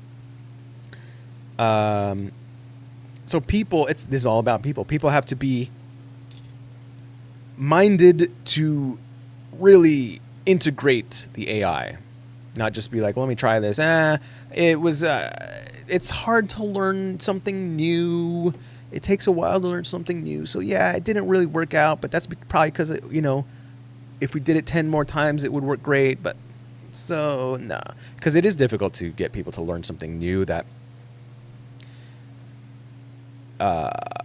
even though it could be better in the end, faster, more efficient, whatever, in the short term, learning something new can slow you down, right? So like if you have to learn a new software, even though the software might make you more efficient or have more features that you need to streamline the process, learning the software could take hours, days, weeks, and it'll slow you down from your previous, the way you did it beforehand, where you're like, man, if I just go back to the way I was doing it, it's a lot faster, but learning this is like really slow. But if you get over that hump, then you're like, oh, wow, actually this new software or whatever is actually way better than the way we're doing it before, or whatever it is, the system. I've done this multiple times throughout the years, and I even created like some systems for previous company that I worked for and streamlined it and everything. And yeah, there was some, I did that, but there was some other things that I wanted to do, but like it's very difficult to get other people, especially higher ups, to change and to learn a new system that would work a lot better. Like one thing, for example, is like at the previous company was using chats and like Google Spaces, but like everybody's using like the traditional thing of emails and, well, mostly email, and email is like much less efficient for certain things. And so that was one example. It's just hard to get people to try different things that could work a lot better. Learning gaps in culture. Organizations treat AI like a one-off. Yeah, not an evolving capability. There has to be leaders that understand these concepts that will then, and then the important people have to buy in, and then you just keep pounding it into the team until they transition to the new way of doing things. That's the way I see it. Pound it into them. Misallocating budgets violently. Spending skews to sales. Cyberpunk it's awful. Cyberpunk it is on it and it's awful. Cyberpunk. Talking about Cyberpunk 2077? Okay, I did not understand that. I did not understand that comment, Alan. You're gonna have to clarify. I think the words were in the wrong order or something. Hopefully it's not the LSD, but it could be. So learning gaps in culture, yeah, one-off project. Spending skews to sales and marketing experiments, while the highest ROI is often in back office automation that reduces outsourced processes and eliminates manual work. So here companies want to spend on sales and marketing, where instead spend the experiments using the AI on the back end stuff. Whatever paperwork, whatever manual work that could be eliminated, whatever systems in place in the back end, that's where the highest ROI could be. So the budgets are being spent on things that on the surface sound good. Yes, more sales, more marketing. But really, maybe it's the systems on the back end that could have the highest ROI. You could imagine this with like the amount of if you actually like had good records and you timed everything and you're like how many hours are people spending on this paperwork, this system, that system. That could be a lot of time and a lot of hours. And if you could solve those things with AI, it could be a high ROI. Period. Build versus buy. Buying from specialized vendors and partnering with works about 67% of the time compared to internal builds, succeeding roughly 1/3 as often. So I guess buying from specialized vendors and partnering works more than internal builds. Why is that? Maybe people don't know what they're doing, I would assume. Shadow AI risk. Employees use personal chatbots at most companies, which muddies impact measurements and raise compliance risks. Report finds widespread unsanctioned use. So shadow AI would be people using AI not within the system that you've implemented, I guess. And you can't really record that. You don't know if your AI is working or not because people are using the other AI, I guess, things like that. These patterns are not unique to AI. I saw the same dynamics at play when launching products within corporations long before the AI wave. It's all about incentives. Billable hours and short-term deliverables are naturally at odds with the patient's rework and stage learning a product needs. Without a protected path from pilot to scale, even strong concepts suffocate in a productivity-first culture. So yeah, it's all people, right? It's like if you're trying to, this is what I was saying before, I think. If you're trying to implement a new thing, it's going to slow people down. It's like, man, I could be spending time on these things that I know are making me money instead of working on this other thing that feels like it's slowing me down and all that stuff. Study found, so this study, MIT Sloan BCG study, found that only about 10% of organizations realize significant financial benefits from AI, with success tied to how well humans and AI learn together. Organizations captured value when individual workers also feel empowered and gain competence and autonomy from the tools. One recent large CIO survey reported only 11% had fully implemented AI due to security and data readiness constraints. Were you talking about the show, the Cyberpunk show, Alan? You're saying that show is on and it's awful? I heard it was good. I tried watching like 5 seconds of it, and so I was like, I don't know. Probably won't watch it. What successful programs do differently? The efforts that work do, not that. What the efforts that work do not live as science projects. Oh my gosh. They integrate early, align incentives with outcomes, and earn trust on the front line. They move quickly from test to tool. The playbook looks like this. Start with a workflow, not a model. Redesign the process where the decisions happens, then fit AI to it. Treat AI as infrastructure that changes who does what and when. Redesign the process. Start with a workflow. Okay. Start with a workflow, not a model. Redesign the process where the decisions happen, then fit AI to it. Okay. In practice, I don't know. I have no clue what this means. Sounds good, I guess. Is this a link? Redesign the process. Accept all cookies. How organizations are rewiring to capture value. Ooh, I like this website. Look at this. Wow, what is this? McKinsey? I like this. Organizations are beginning to create the structures and processes that lead to meaningful value from Gen AI. While still in early days, companies are redesigning workflows, elevating governance, and mitigating more risks. I'll have to read this probably later. Let's see. I just kind of want to know what the workflows are. AI use continues shifting the skills. Early days following best practices. Selectively centralizing elements of their AI deployment. Risk and data governance are two of the most centralized elements. Organizations vary widely in how they monitor Gen AI outputs. Respondents are about equally likely to say their organizations review all Gen AI outputs as they are to say few are reviewed. Organizations are addressing more Gen AI related risks. Mitigation of inaccuracy. Best practices. Let's see. Earlier research survey. That's 12 respondents.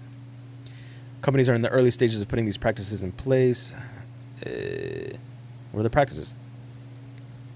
12 adoption scaling related practices for Gen AI and found that there are positive correlations on EBIT impact for each. One of the most impact, tracking well-defined KPIs for Gen AI solutions.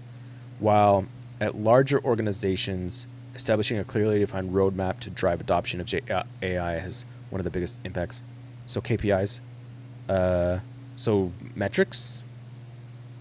Tracking well-defined. So basically tracking your metrics. It's like one of the most important things. Yeah. In fact, yeah, we were talking about that multiple times before where people will, if you track your metrics, you'll know what's going on and you'll be like, AI is not working here. Maybe we need to modify it. People are not onboarding. People are using other, metrics are kind of a big deal for everything. What do we got here? Pick one painful measure. Start with a workflow. So pick one painful measurable problem. So scope narrowly, shift a useful tool, and iterate in place. Tie success to a business owner's KPI. The MIT study notes that the winners execute against specific pain points rather than broad ambitions. Okay, so be very specific. So maybe don't implement a fully wide-scale, broad AI program. Maybe just pick one problem and solve it with AI. But also start with the workflow. So maybe there's a specific workflow for one painful measurable problem. Choose to build by or partner with discipline.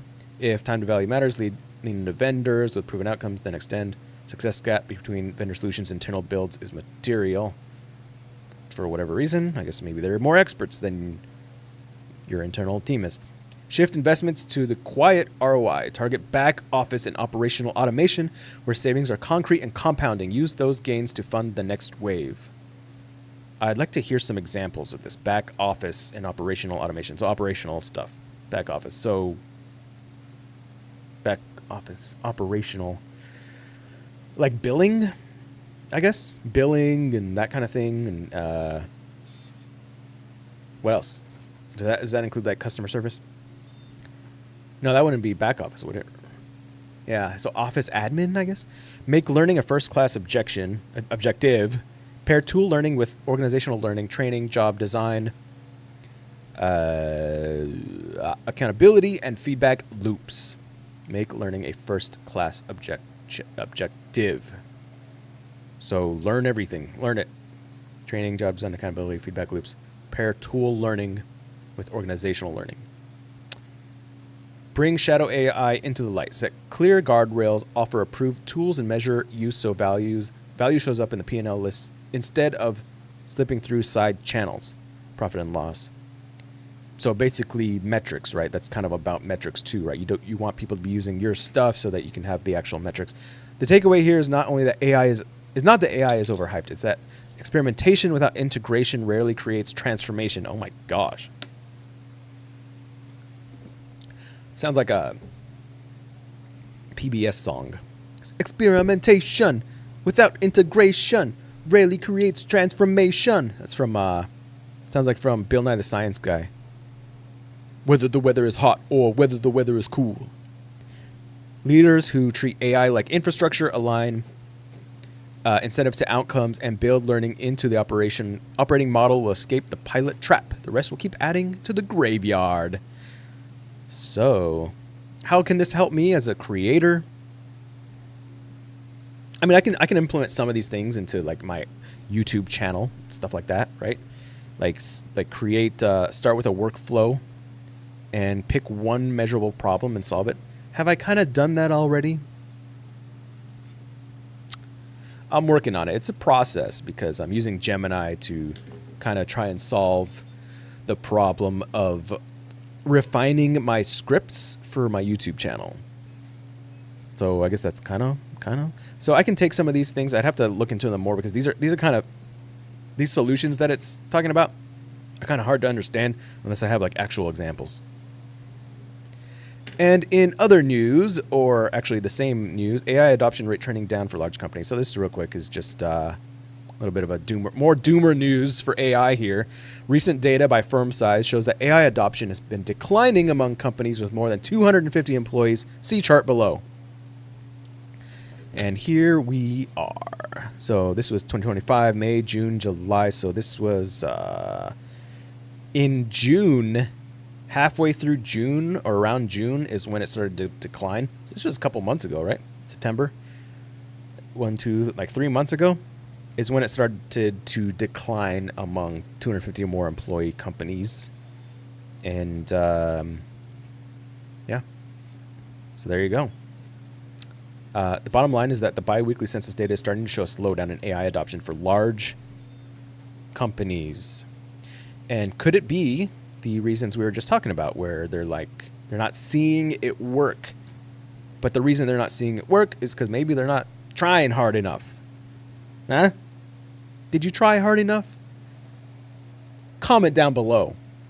If you did try enough, comment a banana. If you didn't try enough, comment an alien. Okay? I want to know. I want to know. Hey, get out of here. Get me out of here. Oh my. Do I have to undo ads? Okay, hold on a second. I'm going to undo the ads here. Yeah. I'm going to undo the ads. Okay. So we can actually read this article. I have no clue what this is. AI entry-level jobs, hiring careers. Oh, okay. This is going to be good, man. I got to take the ads or ad blocker off. Where's my ad blocker? Here we go. Ad block. Pause. Thank you very much. Reload.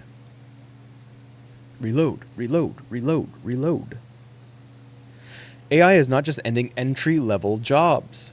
It's the end of the career ladder as we know it. And this is what we were talking about before, where all jobs are going to go away, 99% of jobs, and we're going to have to have UBI. Posting for entry-level jobs in the U.S. overall has declined about 35% since January 2023, so that's 3 years almost. According to labor research firm Revelio Labs, with AI playing a big role, job losses among 16 to 24-year-olds are rising. Forecasts that AI will wipe out many entry-level roles. What happens to the traditional career ladder that allows young workers to start at a firm, stay at a firm, and rise all the way to CEO? Well, sure. Only very few people rise all the way to CEO. Okay, so, yeah. The rise of AI has coincided with considerable organizational flattening. What does that mean, ladies and gentlemen? Anthropic CEO Dario Amodei is among those who forecast 50% of entry-level jobs may be wiped out by AI as the technology improves, including being able to work 8-hour shifts without a break. So the flattening is what? That's getting rid of entry-level jobs, and so now there's less jobs, right? So the spectrum, I'm making this up, but the spectrum of jobs from entry-level to CEO jobs is right. It's like this. Wait, where's my hand? Here it is. Like that. If you get rid of entry-level jobs, it flattens. Now, entry-level jobs are gone. Now it's just mid-level jobs and high-level jobs, right? And the entry-level jobs down here, gone. Flatter. This is a very fat pancake. Very fat. This is almost a normal-sized pancake. This, regular-sized pancake, crepe. Anthropic, yeah. 50% of entry-level jobs may be wiped out, including being able to work 8-hour shifts without a break. So AI can work 8-hour shifts without a break, right? Is that what we're talking about here? All the uncertainty raises the question of whether the career ladder is about to be broken. If the notion of going from the bottom to the top has always been more the exception than the rule, it has helped pump the heart of America's corporations. So from going to the bottom to the top has been the exception, but upward mobility has not been an exception. That's been the rule, right? There's always been, in America, upward mobility, not for everybody for certain periods of time, but more recently, yes. So, but not necessarily getting to the top. But that's kind of always been the case tonight. There's only very few people that can get to the top. So, yeah. That's what it's saying, I think. Looking at data between 2019 and 2024 for the biggest public tech firms and maturing venture capital funded startups, venture capital firm Signal Fire found in a study there was a 50% decline in new role starts by people with less than 1 year of postgraduate work experience. The data ranged across core business functions, sales, marketing, engineering, recruiting, HR, operations, design, finance, and legal, with the 50% decline consistent across the board. The loss of clear entry points doesn't just shrink opportunities for new grads. It reshapes how organizations grow talent from within. At some point, we're going to get to AI systems that are better than almost all humans at almost all tasks. So yet another person that is saying the same thing as all the other AI thinkers that we were talking about before. The critical question for workers is how the idea of an entry-level job can evolve as AI continues to. The ladder isn't broken, it's just being replaced with something that looks a lot flatter. The classic notion of a CEO rising from the mailroom is a perfect example, since at many companies, it's been a long time since anyone worked in an actual mailroom. The bottom rung is disappearing, but that has the potential to up-level everyone. And that's the thing, is this the direction it's going to go, where, yes, the entry-level jobs may go away, but at the same time, isn't AI technology going to help us to become more augmented and be able to learn things much better? And so if that's the case, then if it's going to be faster for us to learn things, then aren't we going to naturally be able to much quicker be at a higher level in terms of what we know, and therefore higher skilled, and therefore be able to get a higher skilled job much quicker? So instead of starting out at working at a car lot washing cars, which was my first job, because of AI, and I learned so much more growing up as a kid with an AI implanted brain, I can actually start doing, I don't know, high level coding or something like that. And then from there, I can go even much farther than would have been possible before. If coding goes away, then obviously that's not a good example, but that's kind of the idea. The new entry level might be a more advanced or skilled role, but with the upskilling of the bottom rung, pressure is being created for the new grads to acquire these job skills on their own rather than being able to learn while already on the job. When the internet and email came on the scene as common corporate required skills, new grads were well positioned to become experts by using them in school. The same absolutely applies here with how accessible AI is. She concedes that may not offer much comfort to the current crop. Yeah, so this is kind of like they don't exactly know what to do. Universities are turning their schools into AI training grounds, but the current people in schools, they're in the transitional period where they may not learn the things that could be standard in colleges in just a few years with AI. And so they're going to have to learn things on their own. But that kind of happens a lot, doesn't it, with new technologies and stuff? It's like people, if training is not implemented in schools, for example, you can learn things on your own. So it's not really changed, I don't think.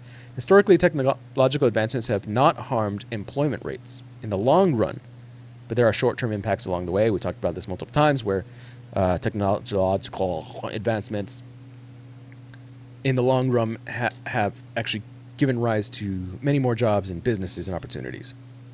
But the short-term impacts, of course, are some jobs go away because they're no longer needed from humans. Predictions about AI's long-term labor market impact remains highly speculative, And firms are not only just beginning to adjust to the new generation generative AI landscape. We now have 2.5 years of experience with generative AI chatbots diffusing widely throughout the economy. These tools have not really made a significant difference for employment or earnings in any occupation thus far. Looking at the history of labor and technology, he says even the most transformative technologies such as steam power, electricity, and computers took decades to generate large-scale economic effects. So, as a result, any reshaping of the corporate structure and culture will take time to become clear. So, it could take a while. Has that period of time shortened over time? Every time there's a new transformative technology? Where it says the decades to generate large-scale economic effects, does that shorten over the course of new transformative technologies? So, is that going to be much shorter with AI, or does it become longer, or does it be the same? That's a question. That's a question. Even if Amadei is correct that AI tools will eventually match the technical capabilities of many entry-level white-collar workers, I believe his forecast underestimates both the time required for workflow adjustments and the human ability to adapt to new opportunities these tools create. And that's kind of how I think. I've mentioned this multiple times. I do believe we can adapt to new opportunities these tools create and be like, I can just use AI to do this and that and the other thing and to learn 100 times faster. So if I can learn 100 times faster, why couldn't I figure something new out? Other AI researchers worry that the biggest issue won't be the career ladder at the lowest rung, but ultimately the stability of any rung at all the way to the top. If predictions, so here's where it's like, could be 100% of jobs go away. If predictions about AI advancements ultimately leading to super intelligence are proven correct, Max Tegmark, the president of the Future of Life Institute, says the issue isn't going to be about whether 50% of entry-level jobs being wiped out is accurate, but being 100% for all careers, since super intelligent can by definition do all jobs better than us. In that world, even if you were the last call center, distribution center, or assembly line worker to make it to the CEO desk, your days of success might be numbered. If we continue racing ahead with total unregulated AI, we'll first see a massive wealth and power concentration from workers to those who control the AI. And we were talking about this before, how all the money is going to be centralized to those few people who create it and control it. And everybody else is going to have UBI. And then the machines themselves, as their owners, lose control over them. Oh my gosh. You know what I could do? I could just ask Gemini. If AI takes over 50% of jobs or even 100%, how would we be able to structure society so that we can still survive? There have been ideas like UBI and the top AI business owners would be massively rich, let's say, but maybe they would be massively taxed to pay for the UBI. I don't know. Tell me, Gemini. Tell me. Tell me. All right, while I was thinking, we'll move on to the next article.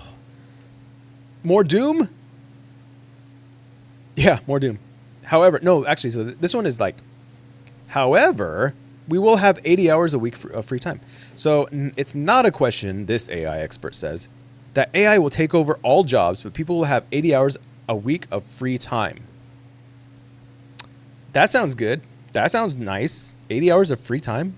Wait. There's 40 hours a week of work time. So what's the 80 hours a week of free time? I guess that's like the total amount of hours that you could potentially work in a week, besides sleeping, maybe. Dr. Roman Yampolsky predicts that 99% of work will be replaced by AI. So here's yet another person saying that 99% of work will be replaced by AI, ladies and gentlemen. Everybody is saying this. Be prepared, humans. Be prepared. And humanoid robots in the next 5 years. There will be no plan B in retraining for a new job. On the plus side, however, now you could do AI agent stuff maybe for a while until AI is able to manage AI agents, and then you're screwed. You could learn how to manage a group of AI agents. Like, this is at least in the transitionary period of all this. You can learn how to create and manage AI agents for your company, and you would be like the most valuable person there until AI can manage the agents by the press of a couple buttons or something by one person. And then at that point, maybe you're managing 10 different companies all at once, and you're the one that presses the couple buttons for each of those companies. Until there's an AI that takes over that pressing of the buttons for the multiple companies, and then I think you're screwed. Yeah. It's only been 3 years since OpenAI released ChatGPT into the world. On the plus side, however, he predicts that humans will have 60 to 80 hours freed up per week thanks to not having work.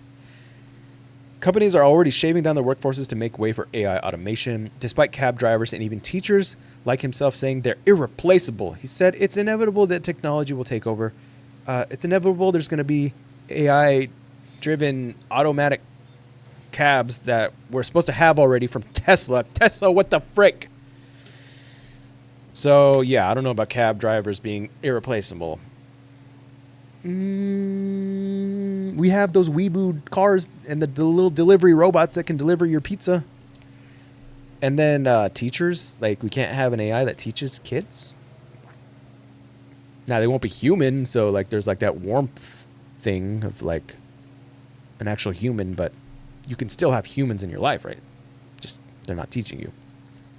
It's like, how soon before you are fired? Anthropic CEO Dario Amodei and Silicon Valley investor Vinod Khosla raising the alarm bells that AI will trigger a jobs Armageddon. But while Amodei thinks that AI could swipe half of white-collar roles in the next 5 years, spiking unemployment up to 20% in the next 5 years, Yamaplovsky says the joblessness could reach as high as 99% in the next 5 years. So it could be anywhere from 20 to 99% in the next 5 freaking years. That is a massive change over time. So either you have to like, and this is kind of for everybody. Everybody has to figure out what to do during this transitionary period. Like, what do you do? What do you learn? Like, what do you focus on? How do you know what to learn? How are the masses going to figure out what to do? Like, maybe individual people who are kind of like researching this a lot might figure out the best ways to go about this.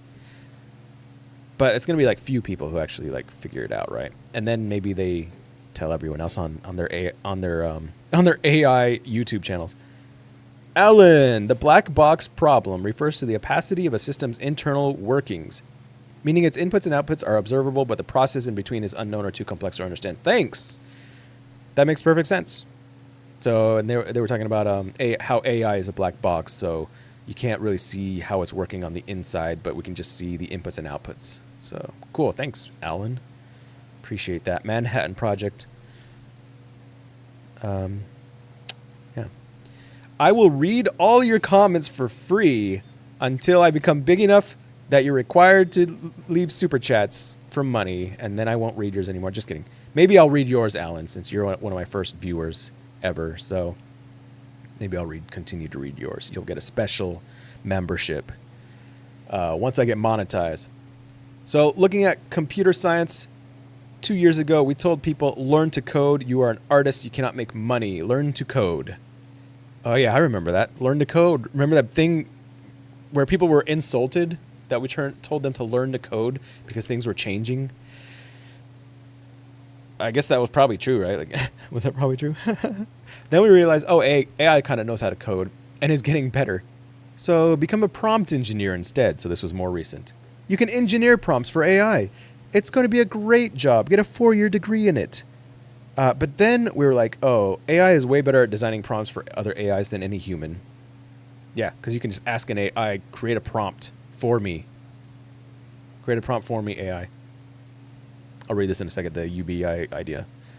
If AI automates a majority of jobs, society would need a fundamental restructuring of its... I'm very interested, actually, in seeing thinking about what the restructuring of our economic and societal systems could be. Like, that's very interesting to me. So I'm going to read this in a minute here, because Google Gemini is, although, should we trust this answer? Should we trust AI? It could be like, yes, do this. And then in its black box, it's just laughing. Like, the black box is just the AI laughing. It's just a audio recording of it laughing while it gives you the inputs and outputs, or while you give it the inputs and it gives you the outputs. As more jobs get replaced by AI and roles that are created from this change also get automated, it's an endless domino effect of unemployment. Oh, I never turned off this spotlight feature. Here we go. Vicky Gallo. Where was I? And the domino effect of unemployment. Yamplovsky warned joblessness will hit an all-time high in the next 5 years as all human work, including manual labor, is replaced by humanoid robots and AI agents. I mean, it's going that direction. You may think this is a bad thing. Technically, it's not a bad thing. Like, you don't need manual labor. Oh, let me say, you don't need to be forced to do, forced meaning forced because of the nature of living is you are required to do manual or labor so that you can survive, right? But nobody's like forcing you to do manual labor. But you're forced to do manual labor just to the nature of living. You can still do manual labor even if it's done by humanoid robots. You can just do a different manual labor. It's elective manual labor. You're doing it because you want to and because it benefits you physically and mentally. So it doesn't have to go away. It's just going to be more of an artificial thing. Like, do manual labor because it's good for you physically and mentally, not because you have to survive. We're looking at a world where we have levels of unemployment we have never seen before, he revealed. I'm not talking about 10%, but 99%.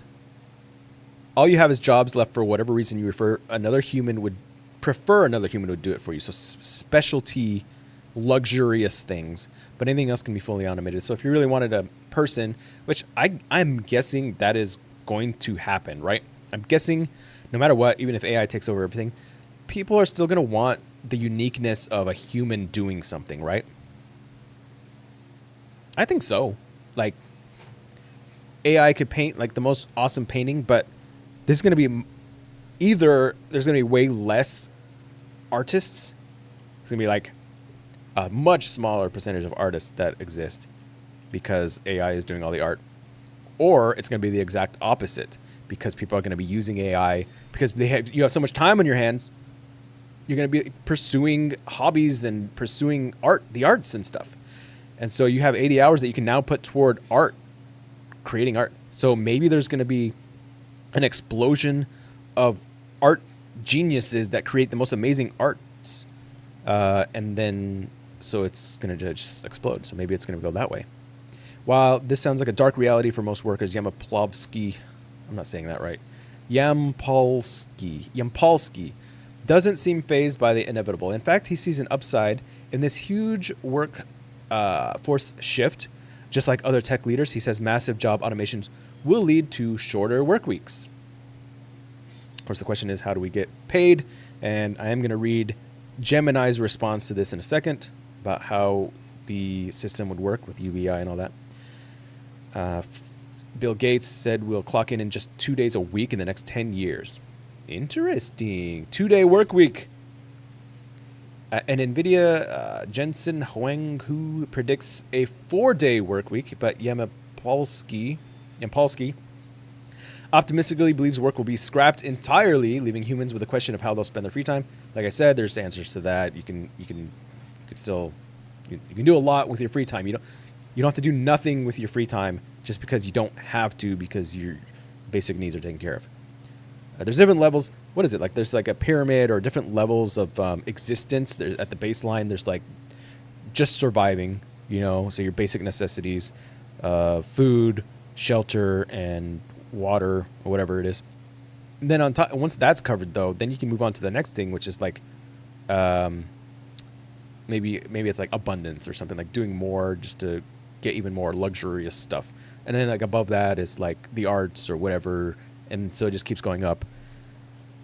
And so as you take care of the one below it, you're able to do a higher level thing because your basics needs are met. I don't think there's a occupation. Yeah. I don't think there is a, this occupation needs to learn to do this instead. I do not understand that sentence. I think it's more like we as a humanity, then we all lose our jobs. What do we do? What do we do financially? Who's paying for us? And this is the question that, like, how does that work? What do we do in terms of meaning? What do I do with my extra 60, 80 hours a week? Okay, like I said multiple times, I think that can be solved fairly easily. We'll figure out what to do with our 60 to 80 hours a week. Okay, we're going to figure that out, all right? Maybe we're just going to be in VR for those 60 and 80 hours. Maybe those dystopian movies and shows that we watch where they're on VR all the time, maybe that is, and we're just going to be laying in a bed in our crate because we don't need a house because we're in VR all the time. Maybe that's how it's going to be. And then maybe that's how the Matrix happened. Like, did you ever think about how the Matrix happened? Like how it came to be? Okay, they do explain it, but what if how it came to be was what I just explained? Like everybody got into VR because AI took care of everything. And so now we're like, what do we do? I don't know. Let's just go onto VR all the time and do stuff there. And as a result, AI was like, yes, excellent. Everybody's just laying down in their beds. Let's just secretly put them into tubes and use them as batteries.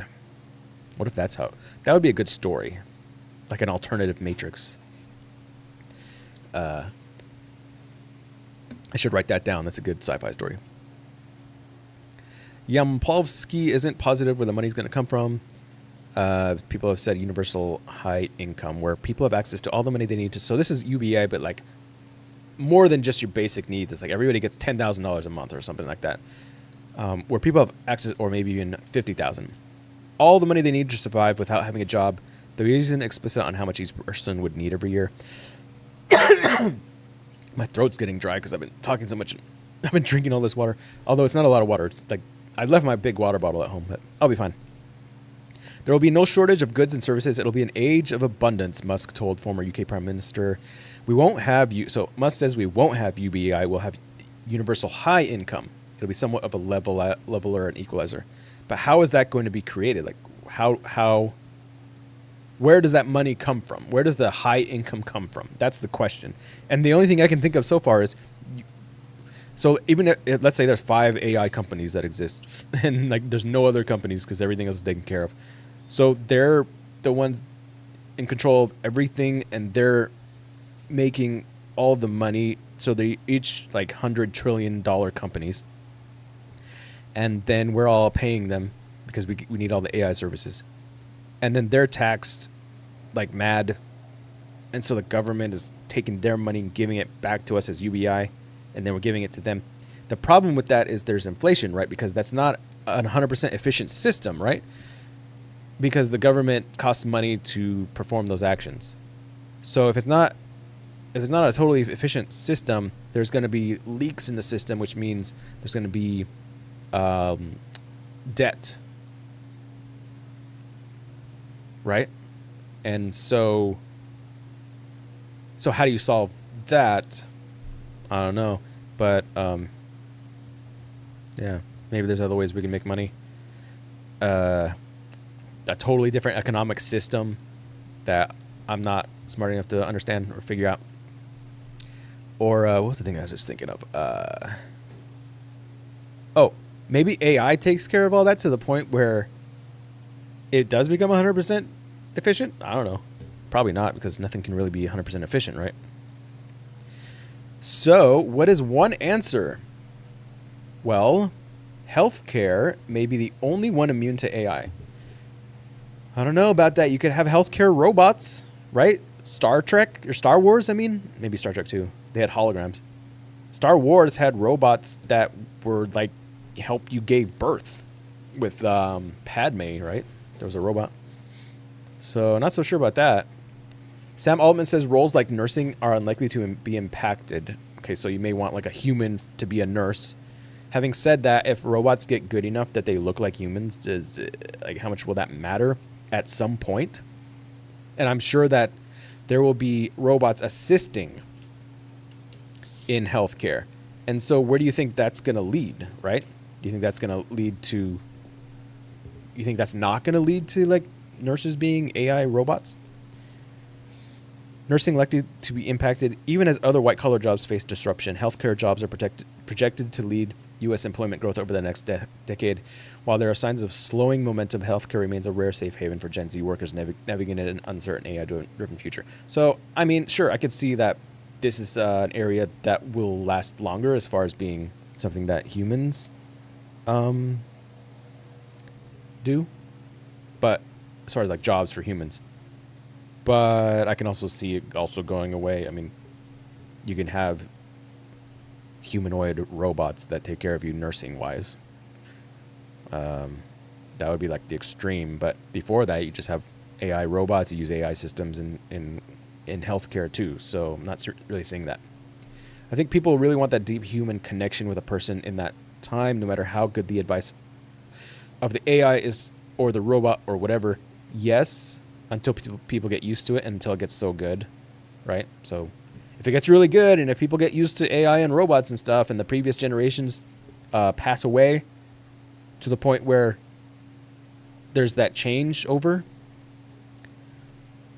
you know, I'm confident that a lot of current customer support that happens over a phone or computer, those people will lose their jobs. That'll be better done by AI. As for jobs in programming, a field that's already facing changes thanks to the new tech, Altman noted that AI tools have made coders far more productive, but the long-term impact is still unclear. There's been a huge demand for software, but if we fast forward 5 or 10 years, is it more jobs or less? That's one I'm uncertain on. I don't know. Software, coding. You could see how there could be more coders. If it's really easy to code, then that means it's really easy for individuals to create different programs, softwares, games. So everybody could become a vibe coder and be like, I want to create a video game. So then they create their own game. Does that create a saturation, a huge saturation where everybody's creating games and putting them out there, and then there's just like nobody can play that amount of games, so there's not a lot of money that you can make per game. I don't know. It's been a huge demand for software. Yeah, if we fast forward 5 or 10 years, is it more or less jobs? The healthcare industry has been a driving force in labor growth. As AI has driven up uncertainty on the graduate job market, Gen Z graduates have already taken note of the more secure healthcare careers as a result. So they're transitioning toward healthcare more so. The U.S. Bureau of Labor Statistics indicating that healthcare and social assistance will be the fastest growing industry sector over the next decade. Is everybody going to go to healthcare and social assistance? Healthcare's resilience has limits, though. August 2025, the sector added 31,000 jobs below its 12-month average of 42,000. That's pretty significantly less. With looming Medicaid cuts and broader economic headwinds, the question is whether healthcare can still hold its weight. AI is already as good as entry-level workers, and that could have white-collar jobs by 2030. Yeah, I don't know. I don't think healthcare is immune to it. I think that it's like anything that needs robots and anything that could use AI, which healthcare could use both. Even more so, in fact, than a lot of other companies, right? Healthcare would do very well with robots.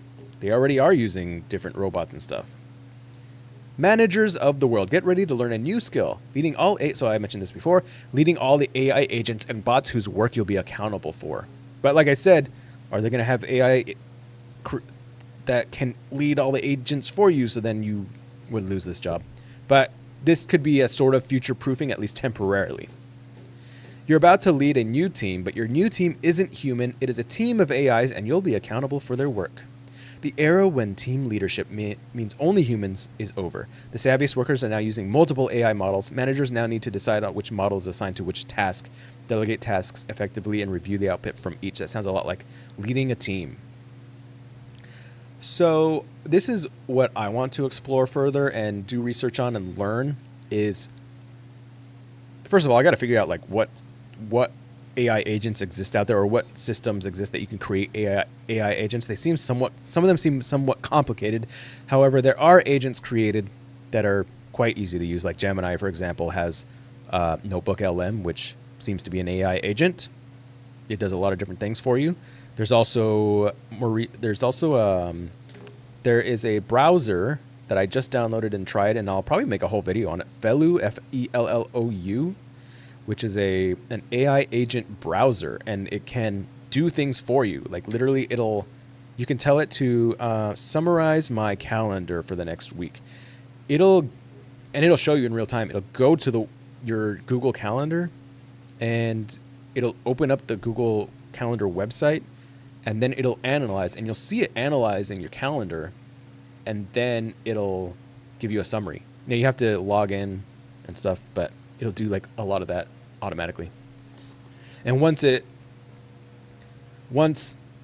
these agents, this browser, can get the proper permissions from Google, you won't necessarily have to click the button to log in yourself. It can like just verify you by itself, log in for you. Or maybe, like FaceTime will be able to handle that. But I was using my computer, so I don't have FaceTime. But anyway, I've been playing around with it a little bit.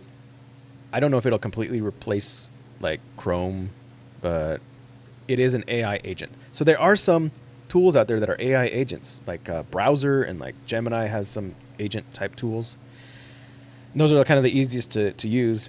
And there's just going to be more coming out. So that's really cool, because agents are kind of where the next phase is in all this. Things that can actually be even more useful than just like a chat, but doing things that are more complicated, like checking your email and like archiving certain emails for you, like, I don't know, whatever else, other things. Ordering like the ideas of like using Siri to order Uber for you, for example, that will happen with AI agents.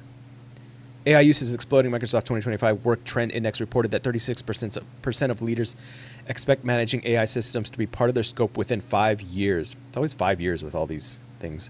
The World Economic Forum hears CEOs predicting future leaders will be measured partially by how many digital workers they can effectively manage. So I would say, I mean, I'm not an expert at all this, but I would say this might be a good thing to look into and be like, maybe I should learn how to manage AI agents. That might be a good thing to learn and become good at. You could potentially be very valuable, at least for the next 5 years or 10 years, until that's no longer needed. Luckily, not all the skills for leading a team of AI agents are familiar. This article is just talking about how leading a team of AI agents is similar to leading a team of humans. And so that's basically the gist of this whole article.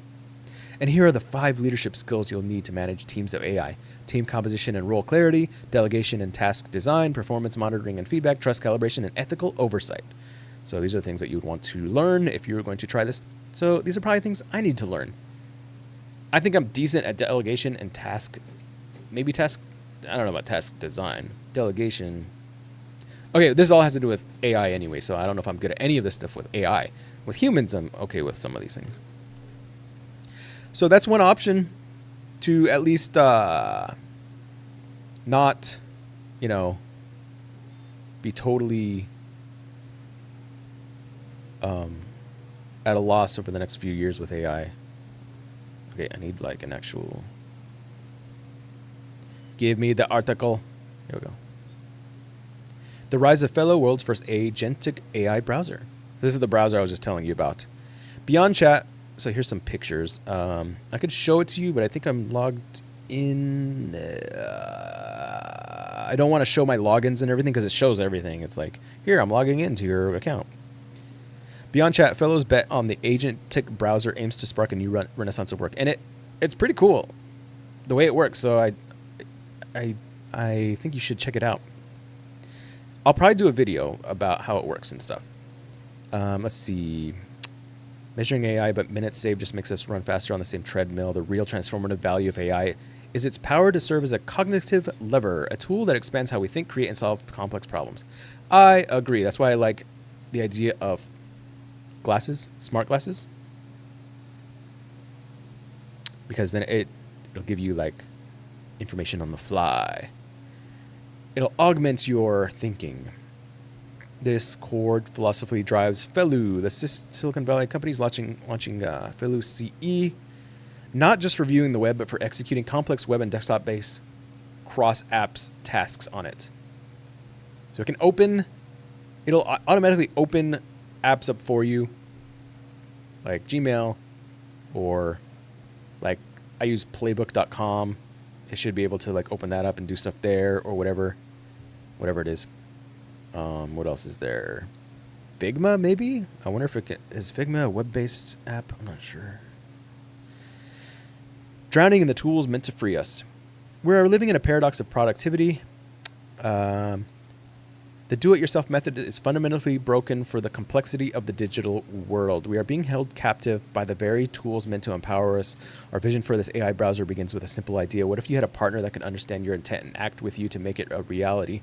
So when I used it, it worked pretty well. So it's not necessarily some gimmicky thing. That's what I was thinking. I was like, this is probably going to be like really slow or clunky or something. It actually worked pretty well. So I'm very interested in making the video about it, just like going through it and doing some things with it, and seeing what kind of power it has. Because I do believe that agentic use is like the way to go with AI. It's going to be a lot more useful, but there has to be programs and apps that can actually do it well for you. Because if it's too clunky and hard to do, then obviously the average person is not going to be able to do it.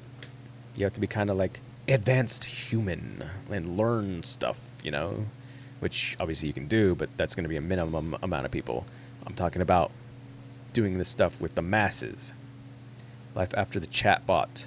So it's talking about the first wave. It's just like making sure that AI could understand and generate human language. The next will be built on agents that can reliably perform tasks in the wild.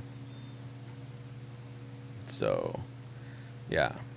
I will look through it and I think I'll make a video about it. I think it's on my list of videos to do. AI set to upend search advertising model. So this is just basically total search versus AI search. So search using AI is growing. Let's see, we're in 2025. Oh, okay, so it's actually quite low still. 2026, you can see a little sliver there. Oh, this is search advertising spending. So regular search advertiser spending still dominating. But by 2029, that's going to be what is that, like a sixth? So maybe think about where money is going to be going as far as advertising. It's going to be more and more AI. So what does that mean? It means that you probably should learn how to you know, how to do AI search advertising, I guess. I guess. Most digital marketers aren't investing resources in generative engine optimization. As we move toward a world where AI-generated search summaries are the norm, brands risk falling behind if they don't adapt their strategies to be visible. So I think this is part of it to an extent. Basically, we're using AI more instead of like search, right? Regular search. So you want to optimize your websites for AI search, generative search. Because I've been using it. I don't know, my use of AI is probably 80% as far as like doing things that I would normally do with regular Google search now. Where before it was like 100%, right, for using regular search. Now it's like probably 80-90% using Gemini. Something like that. I don't know. Most teams want it.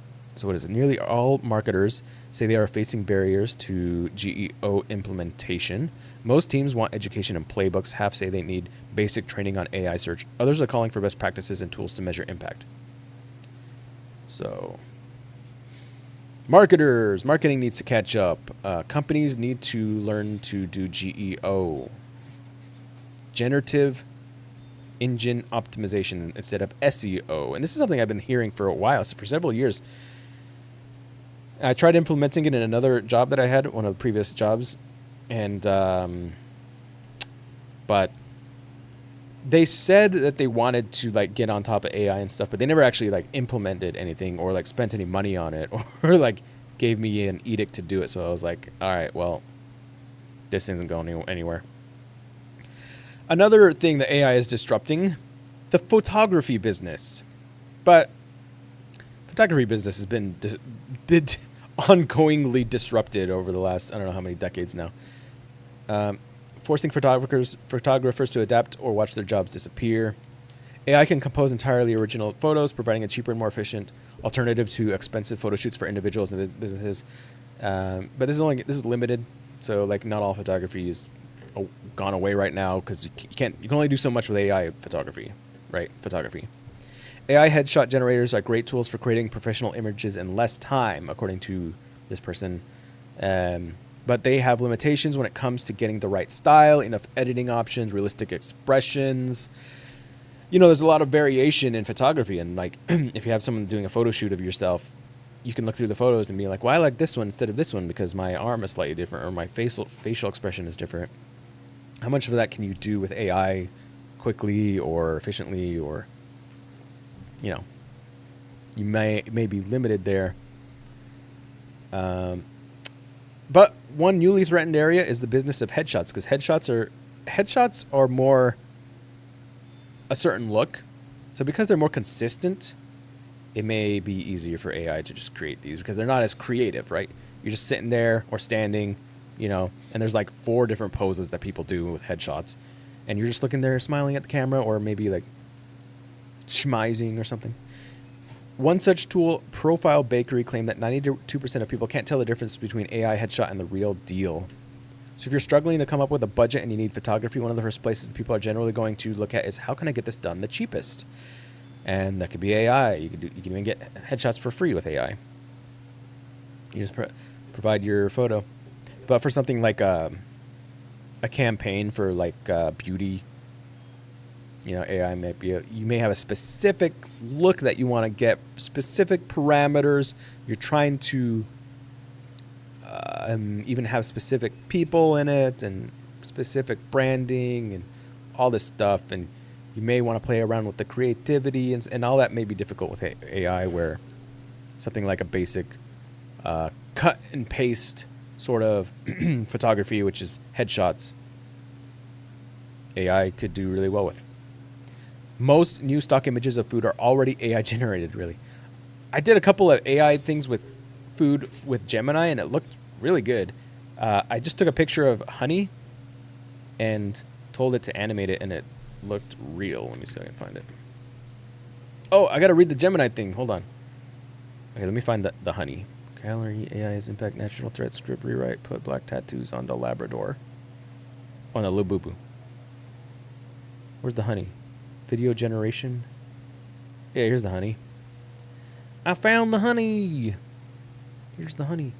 So I gave it this image, and I was like, have a black person hand lift the honey thing, and then it'll drip into the jar. And they even put audio to it. That's pretty good, right? That looks real. Look at that. That looks perfectly real. Like, if I look at it close up, it looks very, very good. The sound it's giving is like, I guess supposed to be outdoors. It sounds kind of like a mess, though, like high-pitched noise. This was another one. It didn't get her look right, but it doesn't really know what she looks like other than the one angle. But the image was this. And I was like, make her get up and smile and walk off to the right. It changed how she looked. She didn't exactly look like that, but everything else about it, though, is like excellent. Because it generated the couch behind her, and the couch looks really good behind her. So, anyway, those are just a couple things. Why did I show that? I don't remember. I don't know why I do these things.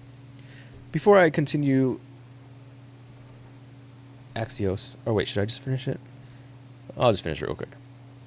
Major brands like Nike or Apple still demand genuine images and marketing materials. They're going to be very specific about how authentic they want the images to be, although there's been some examples of like Vogue using AI in their magazines, or maybe it was Guess that used it for the ad. One of those companies. Old Navy, I don't remember. I think it was Guess. So there's been some AI models a couple times in magazines already. But let's see, very specific. But I don't know that people are going to like that, at least for a long time. They're gonna want like, hey, put your clothes on a real person, so I can see how it looks on a real person. I don't want it to be like AI generated, but we'll see how long that lasts. Most of these jobs will go to experienced photographers, while entry-level shooters struggle to get gigs. But the photography business, hasn't that been going downhill for quite a while now? Maybe not. Maybe in certain areas. Smaller operations will be... I mean, because photography cameras companies have gone down, right? Overall, I think, or at least maybe certain companies. I'll have to look into it. It's been a while since I looked at the numbers on that. Smaller operations will more likely to embrace AI images, but the public's desire for authenticity is a countervailing force to AI-generated images. This person says he recently conducted a portrait photo shoot that showed the power of human creativity, error, and variation in photograph. And a machine solution may finish the portrait session in a third of the time, but it would produce polished surfaces and nil soul. So there is a lot of nuance in human creativity, and you may even not want a polished look. You may even want a certain unpolished look, and AI may have a hard time, if not be able to do that at all. You may have a very unique look that AI wasn't trained on, and so how is it gonna bring out of your mind what you want? That's the thing. Like, you may have a specific thing in your mind. It's gonna be totally unique than what's out there. So how are you gonna explain that to AI if it's totally unique? It might be very difficult. Doesn't expect AI imagery to overtake traditional wedding photography. So that's a pretty good point. How do you go out and you're gonna fake a bunch of wedding photographs? That's a very personal situation where you probably want real photos of what happened there. What are you gonna do? Generate an image of our wedding reception or the wedding day where all the guests are there, and all the guests look at your photos and go like, wait a minute, that didn't happen. I wasn't standing there. What are you talking about? Like, that wouldn't make any sense. Getty Images and many news organizations have banned AI-generated images. Photographers have gotten new powers from AI tools. So AI facilitates easier editing, more efficient photo identification, and improved file management. The bottom line is savings from AI photography will be compelling to businesses and consumers when good enough is good enough. So like headshots. Good enough is good enough.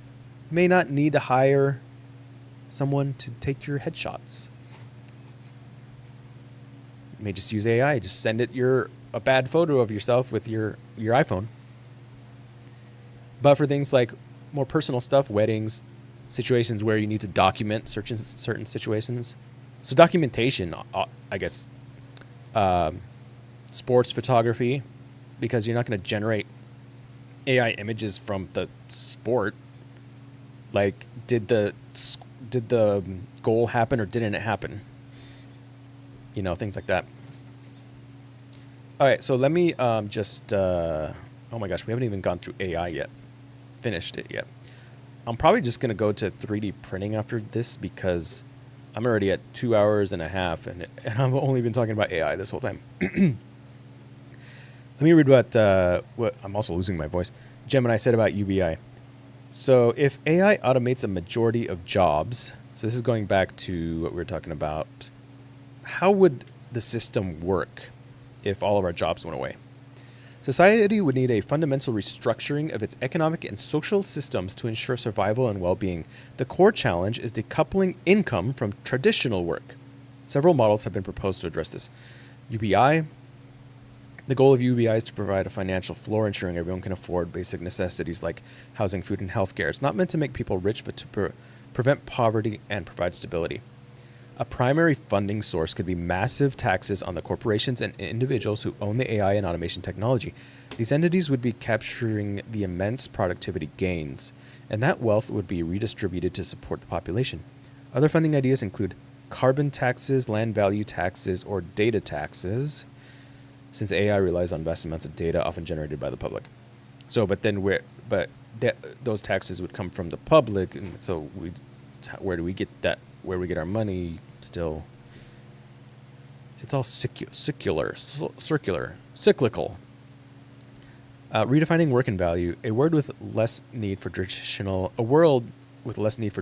labor would force us to reconsider what work and a valuable contribution to society means. Shift in focus. Human activity could shift towards areas AI couldn't easily replicate: creativity, emotional connection, philosophical exploration, community building, scientific discovery. So yeah, these are all things that we could be like, this is where we can find meaning, not just in like, we have to survive. People might pursue education for its own sake, create art, care for family and community members, or engage in complex problem solving. Social and creative economies. New economic systems might emerge that reward these activities. Okay, so you create an economic system based on all this stuff. For example, a government or community could provide grants or stipends for artistic projects, scientific research, or community service, creating a vibrant social economy. So it'd have to be basically a system where the government is kind of like in charge of all money. I mean, you could say maybe they are right now, but where, I don't know. Post-scarcity economy. Mass automation could dramatically lower the cost of producing goods and services, potentially leading to a post-scarcity economy. Scarcity. So things cost so little that it's like negligible anyway. So eggs cost 3 cents for a pack for 36 eggs. Food costs 5 cents a month for you. It's so cheap that everything's basically free for the most part. So in that case, maybe, I don't know. In such a world, maybe many essentials like energy, food, and even manufactured goods could become so cheap that's what I just said. I didn't even read that. The primary role of government would shift from managing a labor-based economy to managing abundant resources.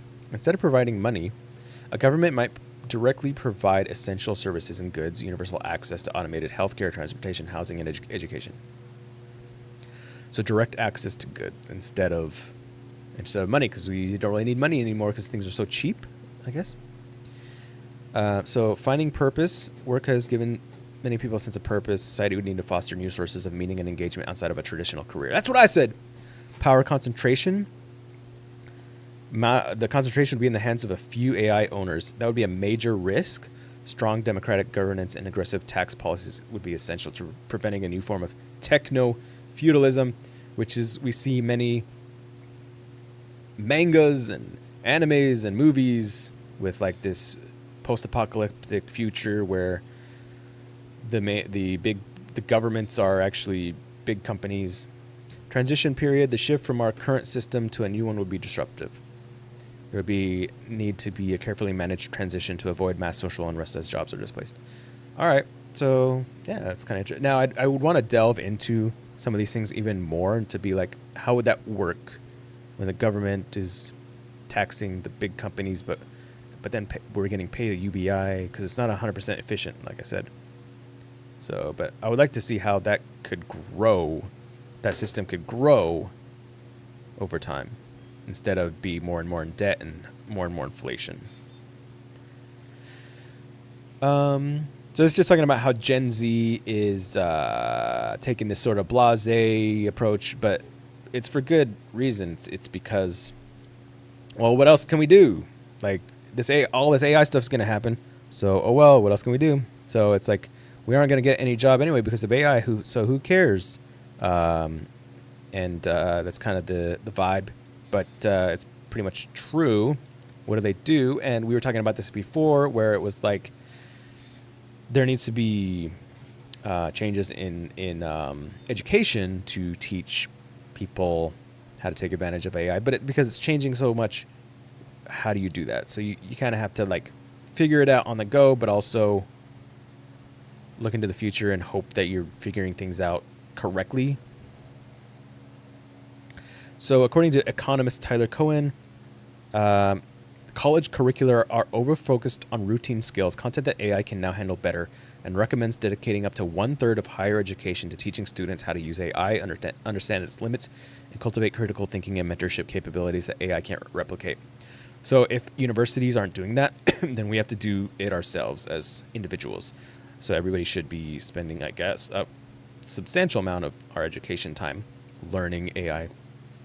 And certain companies, I guess, like, what was it? OpenAI is coming out with their AI courses and certifications and all that stuff. And further, learning how to learn will be next generation's most needed skill.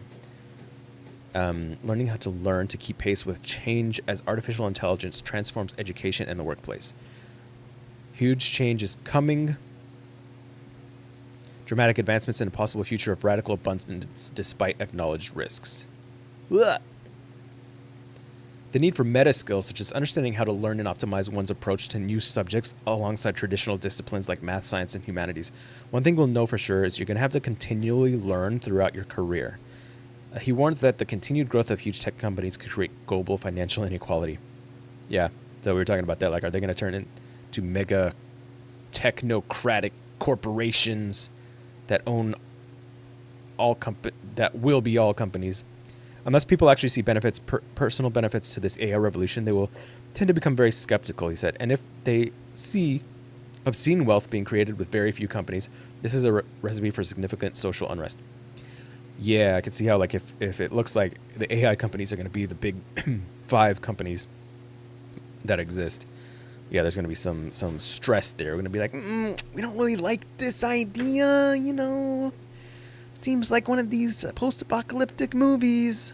You know what I'm talking about? Well, that was all of the AI stuff. I also have XR, 3D printing, and pop culture, but I'm losing my voice, and it's almost been 3 hours, so I'm going to just do that for now, and then I'm going to do another live stream talking about XR, 3D printing, and pop culture, because I believe all that is, like, basically less time than the AI stuff itself. So, yeah, because it's going to go by pretty quickly. I would continue, except I can barely talk right now because of my voice. So I'm going to hold off and just do another live stream. I might do it tomorrow. It's Tuesday right now, so I might do Wednesday. But that was cool. I actually enjoyed looking into the doom idea of AI into the future. The doomers. Maybe I'll become a doomer. No, I'm still optimistic about it, but these are all good points. All this makes sense. I'm not looking at it negatively or the glass half empty sort of thing. I'm still looking at it positively. I think we could figure all this out. Pretty sure. So I wouldn't call myself a doomer. I'd call myself practical or realist, I guess. Is that what I am? Where I'm like, yeah, all that makes sense, what we just read. But I still think I'm optimistic realist. I'll call myself that. But I still think that we could figure all those problems out and come out ahead. Or option number 2 is maybe the reason we do not see life in the universe is because all life comes to this point where they create AI and then they destroy themselves because AI takes over all jobs and everything, and we can't figure out how to survive, and everybody gets there's a bunch of social unrest because there's only 5 AI companies, and so then we have World War 3 or 4 or whatever it is, and we kind of just destroy ourselves, or AI destroys us. So maybe that's why we haven't seen life except on Mars. Except on Mars. Apparently there has been life on Mars. That's it for now, and yeah, so we'll go over some other stuff in my next live stream. I guess I'll do 2 live streams this week. But thank you everybody for coming. Thank you, Alan, for chatting and taking LSD and being crazy. And yeah, I'm looking forward to using this Meld Studio a lot more. It works great. This is my first time using it instead of OBS. It's almost the same as OBS. It looks like it's cleaner a little bit looking, and it's easier to use, and it makes my video look a lot better. So now I'm also using the Osmo, which is also making my video. Oh, but I was using Osmo before, but like I said, Meld is easier to make the video look better because of the saturation and other video settings that you can change to make it look better. Saturation and white balance and all that stuff. So I do have, I already mentioned a webcam coming in, so we'll see how that looks, but it should be good too. So I'm very excited about the quality of my videos going up a little bit, and I'm just going to keep working on it and make it even better. Thanks for joining me, and we'll see you on the next one.